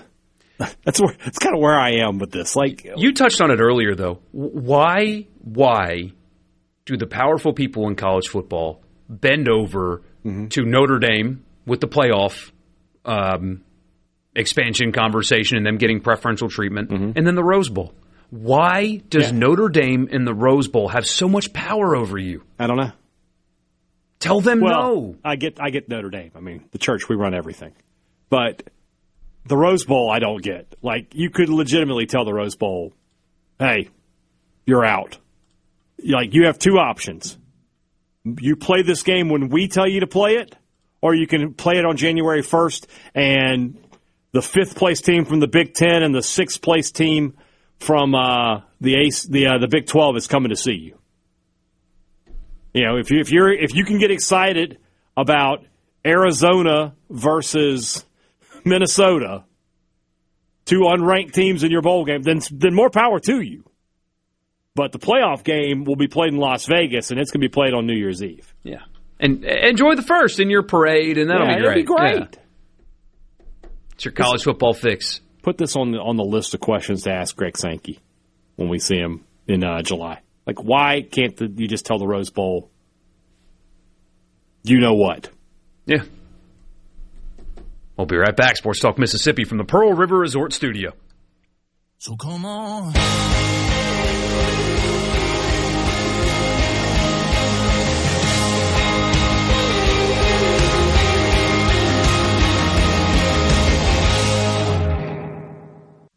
From Sports Talk Mississippi, your new home for exclusive sports coverage here in the Magnolia State. Let me put it to you this way. Right here on Super Talk Mississippi.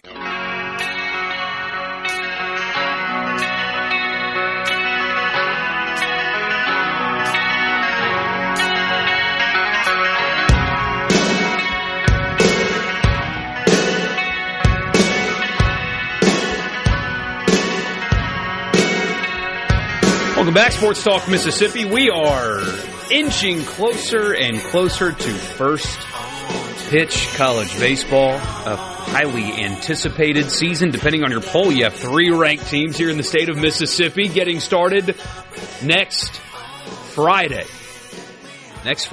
So coming very, very soon. Heard from Christain Ostrander earlier.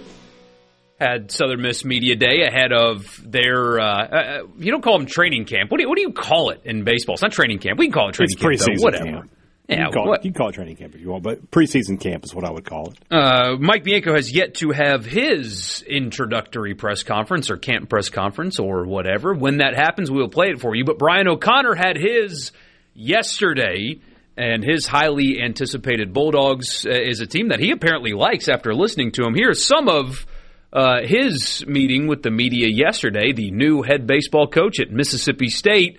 On the Farm Bureau guest line, check out favorites.com and go with the home team. Here's Brian O'Connor's press conference.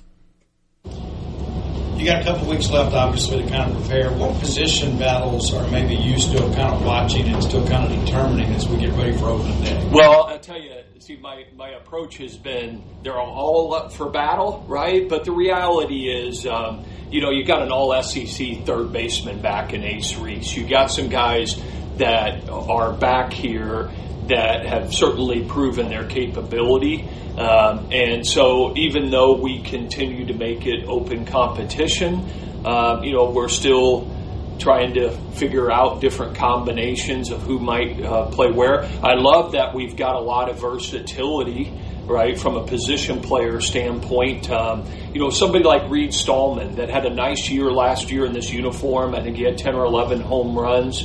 I've been really impressed with his fall and his preseason and his versatility, his ability to play first base and corner spots in the outfield. He has, I'll tell you that probably James Nunnally and Reed Stallman in this preseason have been the most consistent from an offensive standpoint. That's not a knock on anybody else because they're all starting to stack it up and put it together. But shortstop, second base, they're still competing there for opportunities. Behind the plate they are. I've been really impressed with the consistency of Kevin Maluski back there. I thought at the end of the fall, especially in the two fall games, he played really well behind the plate and ran our pitching staff very, very well. There's a lot of them that's still open competition, but, it's starting to take shape for us. I know that was very vague, Steve, but that's where it's at right now. Robbie. Yeah, two of your, I guess you could say some of your biggest stars, Aiden Till and Ace, out for at least a large part of the fall. Yeah. Have those guys gotten back up to speed? You like where they are health-wise right now? I love where Aiden Till and Ace Reese are right now. It was unfortunate that Ace Reese was out the entire fall just because of the defensive part of it. You wanted to be able to work with him and him to get reps for his progression and his development to help our team win and be successful. But that is what it is. I will tell you, in the 3 or 4 weeks that we've been back, I feel like his progression at third base has been very, very good. And we've gotten some really quality time in his development. And certainly Aiden Till missing the back half of the fall, wasn't great. Aiden Teal's story, if you don't know it, is, and I'm not going to tell the whole thing, he was just a pitcher as a freshman, right, and got very little at-bats, and last year was the first year he was a full-time position player, so it was unfortunate that he missed those opportunities. That said, his preseason's been very, very good. He's an elite defensive center fielder, can really go get it and really throw. And I believe there's a lot of extra base hit and some thunder in that bat too. So they've picked up in a great spot, and both of those guys are certainly going to be huge, key, everyday contributors for us and got great potential. Doug. Coach, I want to ask you a bit of a philosophical question. You've got a lot of experience on this team, but as you put the 15 and the 18 and the 8 together, how do you identify the leadership? Is it experience? Is it performance, personality, or something else? Yeah, well, I actually did an exercise with the team about 2 weeks ago and gave them a piece of paper and asked them to define leadership, each of them individually. And then on that sheet of paper was also the roster. and ask them to turn the sheet of paper over and identify who they believe the leaders of this team are and why, right? And love it. Love reading every one of them, how they define leadership and who they look to as leaders and why. So certainly there's some returning state players that were listed quite a bit on that, but you'd also be surprised that there's some new players that got a lot of votes and great, words on why that they're leaders. And so I've just always been a believer that no matter what year you are or what your situation is, you can lead in your own individual way. So, we will not have captains at Mississippi State, this year, right? Because I believe that everybody has to lead in their own individual way, right? And so it's a continued work in progress, but, certainly, the guys that have performed here well already and lead by example the right way are guys that were highly recommended on those papers on great leaders of this ball club. Carlo. Hey, Coach. This might be a kind of an old question, but how have you seen the guys from Virginia and the Mississippi State guys gel together, but also you've done plenty of work in the portal, so you have basically two kind of teams, and then you've got new guys come together. How have you seen, the culture that this group has created? Well, I can tell you this, that I had a into the fall meeting, so in early November, I spent 30 to 45 minutes individually in the Hall of Champions room with every player, talking about their fall, talking about their team, all right, and how they felt about the program, how the fall go and things like that. To a man, almost every one of them said, this is the best culture, team culture, that I've been a part of. And that was really great to hear, right? And I shared that with the entire team, that so many of their teammates felt that way. And in order to develop that, you have to have intentionality with what you do every day. The leadership does, right, to create that. But the reality is, great culture is ultimately determined by how that group and that clubhouse manages and handles adversity.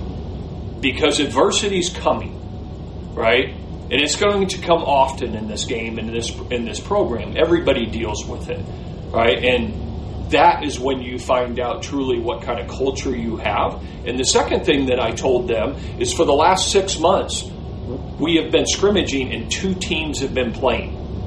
Everybody gets to play. Well, next Friday, it's one lineup. All right? And how they manage that in that clubhouse is critically important to the culture. And that's coming, right? And so the gelling of the returning Mississippi State guys, some of the Virginia guys, the other transfers, the freshmen, I have been ecstatic about how it has went, right? And when you work hard and you pour yourself into it every day as a player, right, then that meshing and gel happens, right? And what I have seen that has been most impressive to me is not the rah-rah stuff. Hey, buddy, come on, let's go, right? It's actually one player to another player taking the time to help him develop. It might be a sophomore or a junior showing a freshman a pitch grip of how he throws a changeup, right? And they don't look at it as competition within the clubhouse. They look at it as a teammate, right? And the same thing happens from a position player standpoint. And when you have that and you see that with your eyes as a coach and you have some talent, you believe that you got a pretty good chance. A lot of depth there. 4 questions. Yeah. That was 10 minutes worth of talking on 4 questions. We'll have to react to some of that and then what you heard from the rest of it when we come back. We are up against a break here. I just love that. That's 4 questions, 10 minutes. If I'm going to interview Jeff Lebby, I know if I want 10 minutes, I got to come in with 11 questions. 10 questions for 4 minutes. I mean, it really, you can't. Lebby is about a question a minute. With him, you're getting about 2.5, 3 minutes a question. That's crazy work. Farm Bureau guest on. Check out favorites.com and go with the home team, Mississippi Farm Bureau. We'll be right back in the Pearl River Resort studio.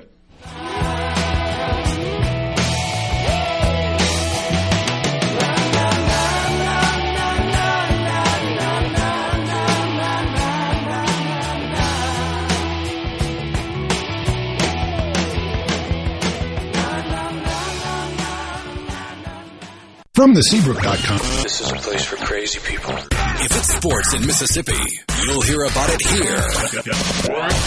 Sports Talk Mississippi on SuperTalk Mississippi. No sleep till!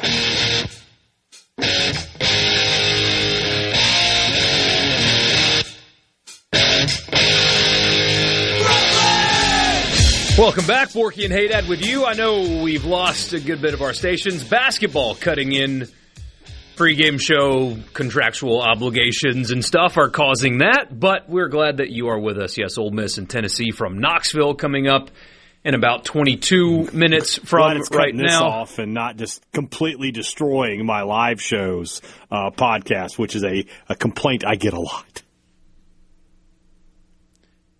It can be recorded in the studio in the audiophile place, though. Well, just ask Rhino to do it. He got you. He's got you, I promise. Well, I never think about it. I just find out, because I don't ever know that they're playing. And so I find out, You should. We talk about it. Yeah, but I find out, do we? We talk right now, we don't talk about Ole Miss basketball. Yeah, and I find out, 2 hours later, somebody will tweet at me and be like, why am I hearing David Kellum? I'm like, I don't know. Right? That actually is kind of funny. Yeah. that somebody's like, oh, hey, new edition of Thunder and Lightning. Yeah, it's David Kellum. I always knew he'd be a great Bulldog. A lot of conversation, a lot of emphasis, very similar to Ostrander, but the details about establishing culture and cohesion with a roster that is a lot of guys that did not play together last year. It's very clearly a point of emphasis right now. Mm-hmm. I found the comment about not going to have captains this year fascinating. That wants to have a year of just trying to work things out and building up that chemistry. See how that works out. I'm interested. One thing, if I had been there, I don't know if I would have asked this or not because it comes across as like I'm taking a shot at Chris Lemonis. But you got to have a first base coach. We've had the whole Lemonis era. There was never a first base coach. Just a player over there. And I'd rather have a coach over there who's responsible for sending the runners and making those. I hope they have a first base coach.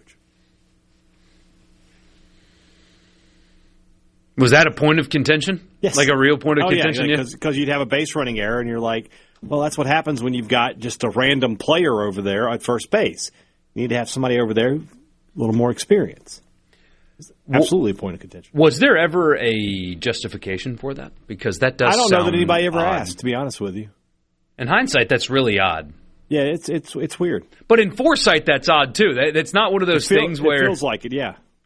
Where now because it's over, you can point to, well, that sucked. No, at the time, it's kind of like, yeah. Yeah, it was being brought up at the time.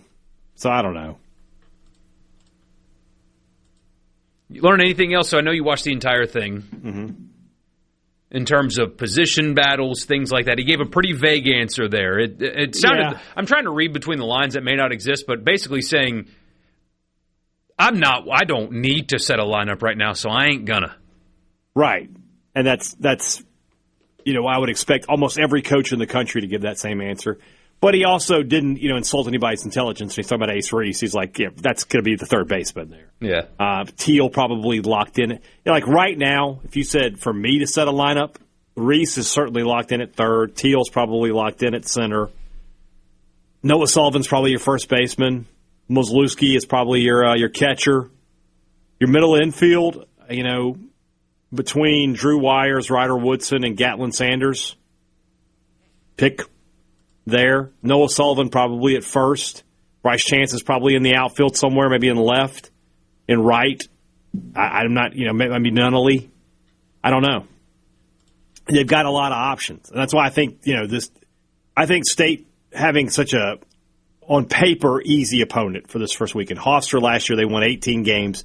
Their first series last year was against Tennessee. They got run ruled in all 3 games. Ooh. So hopefully you get a chance to play a bunch of guys and see a little bit of what you got. You know what you call that, by the way? I have an interview on tomorrow's Thunder and Lightning. On Thursday's Thunder and Lightning podcast that I did with Aaron Fitt. He referred to it as a gentle handshake. That's what he called it.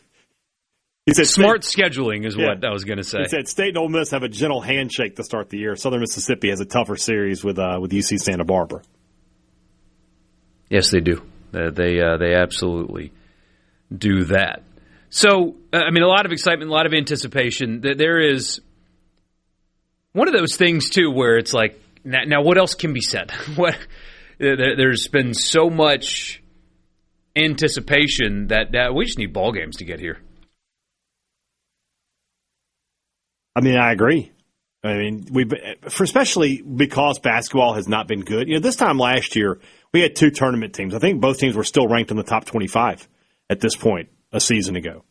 And so, you know, there was a lot of distraction around that. You know, we were still focused on basketball. Baseball was coming, and we were excited about it, but it was not the same as this year where basketball has been basically no-go since the start of the season. Now, Ole Miss fans have had football to carry them into mid-January. Yeah. But for Mississippi State, I mean, if you're being realistic, for Mississippi State, when the Texas game ended and you'd blown a 17-point fourth quarter lead, everybody was looking at baseball right then. Yeah. That's when the start of baseball's start looking ahead was right there. Because you knew it was just going to be a tough end of the season. For sure. So, it is what it is. Yeah. I think from a lineup perspective for Ole Miss, Mike Bianco will tinker with things as he always does early in the season. But, I mean, I think your infield is already done for. I don't think there's going to be any surprises there with Foley and Furness, and I think Utermark's going to play third, by the way, with Dom Decker sliding in at second, the portal pickup, and Randall at short. I think that's your infield.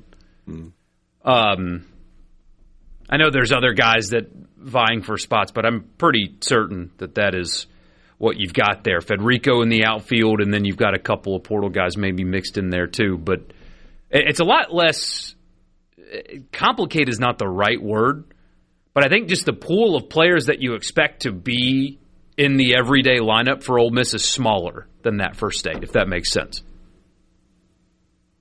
Like the amount of players that are vying for the positions, I think it's a shorter list at Ole Miss than it is for State right now. So it's kind of funny. Like, that's how you would put it, right? The Mississippi State angle would be State's a deeper team. Yeah. That's probably true, but yeah, I mean, and it's new. There's so much newness at State. Like I said, Reese is really the only thing. Like, I think Teal will start, but if you told me he was starting in left, okay. I mean, I'm not overly, as long as he's starting, I don't really care. Reese is the only guy for State that's like basically an ink as far as in the lineup, and his position is where he's going to be. Teal's probably the second closest, but he could move around, I guess. Yeah. And so, you know, another name, and somebody brought it up on the text line, C-Spire text line. You know, a guy that we haven't talked a lot about was Reed Stallman, who had a decent first year in Starkville last year, double-digit home runs, but apparently he's been making a real push to be in the starting lineup and maybe take that right field spot. So that would be very interesting if that's the case. I mean, State's lineup is going to have a lot of pop. I mean, Reese was a 20 home run guy last year. Sullivan had 18. Stallman was in double digits. You expect a guy like Mizlewski was a double-digit guy at Seton Hall. And then, you know, can another guy like Teal or Nunnally be another double-digit home run guy? And, you know, you're not even mentioning a guy like the freshman Jacob Parker, who, you know, everybody thought was going to be an MLB right now. He's got a lot of pop in his bat. So, I don't know. That's another guy that I'm interested to see what his role is for Mississippi State, because normally a guy like that comes to campus, he's not there to redshirt. But at the same time, you know, this is an unusual situation in that State just has a lot of outfielders. And so what is his role going to be? Could he be the DH for Mississippi State? I don't know. I don't know either. Yeah. But we will find. Going to find out. I will absolutely have an answer to that in a few weeks and maybe a few months, you know. Hopefully sooner than a few months. Well, in terms of everything settling out and having an idea of what the day-to-day lineup is, that might take a few weeks. You may have to get down to that tournament that they play in Arlington with Arizona State and UCLA. We were talking earlier about Mississippi State and LSU could be a top 5 or possibly a 1-2 matchup. Also could happen in March for Mississippi State. That Sunday game with UCLA could very easily be number 1 versus number 2. Or certainly should at that point still be a top 5 matchup. State plays UCLA, the number 1 team in the nation, on Sunday. 2 days later, they're in Hattiesburg. That is a quick turnaround to play 2 really tough games. Yeah. So this team will be, I don't think this is the toughest non-conference schedule in the world. The midweek games are tougher than the weekend games. The weekend games outside of that tournament are relatively easy. Mm-hmm. But your midweek games, you've got USM, you've got Troy, you've got Austin Peay. These are quality, decent programs that Mississippi State's going to have to play in the midweek. Sports Talk. I say decent program. Southern Mississippi is a good program. Very good. I should be more specific there. And the Sun Belt, just a reminder that the Sun Belt, just what a critical error. Ole Miss plays Coastal Carolina more than Southern Miss will play them this year. What are we doing, Sun Belt? Put your 2 best teams against each other.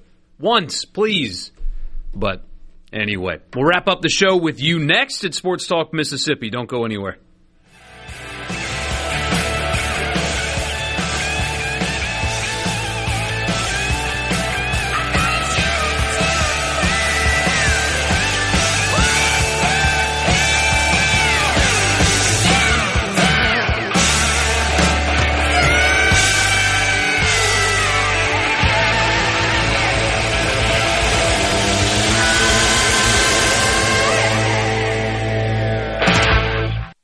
From the Sports Talk Mississippi, to the junction, in the Grove, and to the top.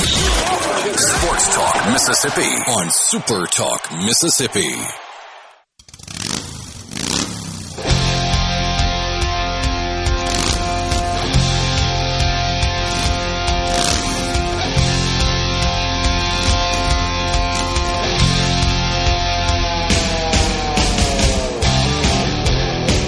One more time with you, Sports Talk Mississippi. The Double Decker Arts Festival released their lineup today, April 24th and 25th. DoubleDeckerFestival.com is the website. It is free if you want to go and you're a music lover or an arts lover or just want to go, visit a college town putting on a great event. Check it out, DoubleDeckerFestival.com. On Friday, the headliner, Shane Smith and the Saints. Apparently they are a Texas country band, not that new age crap that you see, but like good country. On Friday night, that is after Penelope Road and the War and Treaty open up for them. And on Saturday, the headliner Wilco, which that'll be a great one.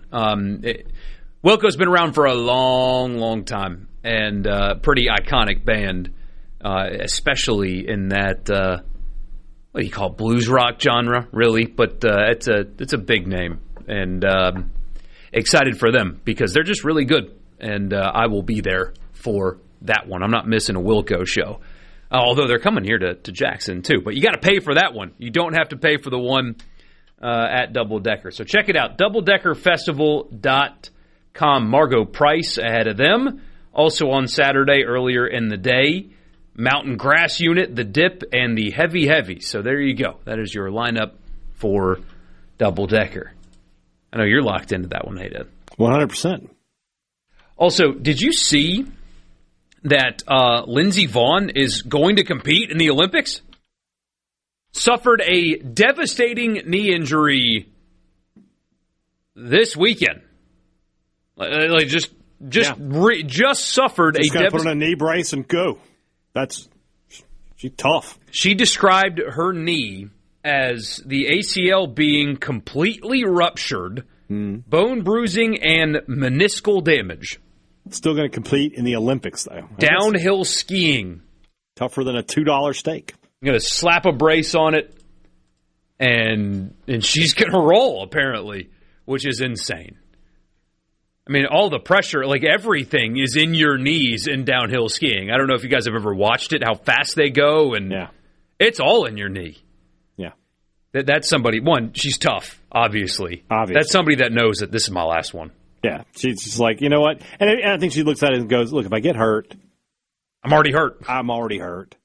And I'll just recuperate. But I would not want, she doesn't want to look at it and go, I don't want to look back and have regret. I don't want to say I could have. If I go and I can't do it, well, then at least I tried, right? I would rather. I mean, I agree. I would rather live like that, to be honest with you. Yeah. Somebody says if it were my last Olympics, I'd do the same. Train for years. Yeah, your whole life, and this is it. But a completely ruptured ACL. Yeah. Jeez, man. That's something, man. That is something. Yeah, she's tough. She is 41, Skip. She's 41 years old, and doing that. So.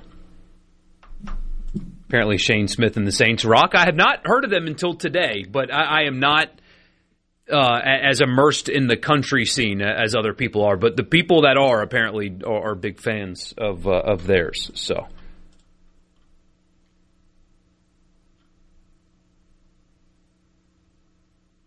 torn ACL is tough. Sidestepping probably can do it with a good brace.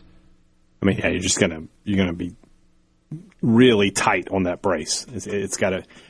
You remember you seen The Dark Knight Rises, where that thing that Bruce Wayne puts on his knee, and it's like like that, where he's after the doctor tells him you have no cartilage in your knee, something like that.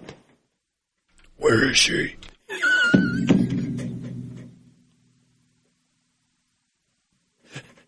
You have all these rules, and you think they'll save you. You and I would make a great Batman Joker. I mean, okay, here's the thing about Batman. Nobody recognizes him. He's only covering half his face, and he's talking with a goofy, like, not a single person is like... Well, I think it's part of that. Part of it is like they all think, why would the richest man in the world do this? It can't be him. I think that plays into it. Let me ask you a question. The more unlikely one is Superman. Hold on, look at me. Look at me. See? All right, now. Are you telling me that's a totally different person? Yeah, that's an awful one, too. That's a totally different person. Puts a tight suit on, and suddenly it's like, who is that guy? But at least Superman's not famous as a person. You know? He's just a regular guy. Right. One of my favorite Batman quotes from the comics, the Joker asked him, why do you leave that little space open right there? Why do you let everybody see your face like that? And he just looks at the Joker and he says, to mock you. Like, yes! Big Batman guy, in case you didn't know. We'll be back tomorrow at 3 o'clock. If anything interesting happens in basketball, we'll talk about that. But we're inching closer to the Super Bowl and inching closer to baseball season. And, of course, something college football is going to come up because it always does. In the meantime, you guys have a great night. It's a little rainy, so be safe out there. And we will see you tomorrow at 3. Good night.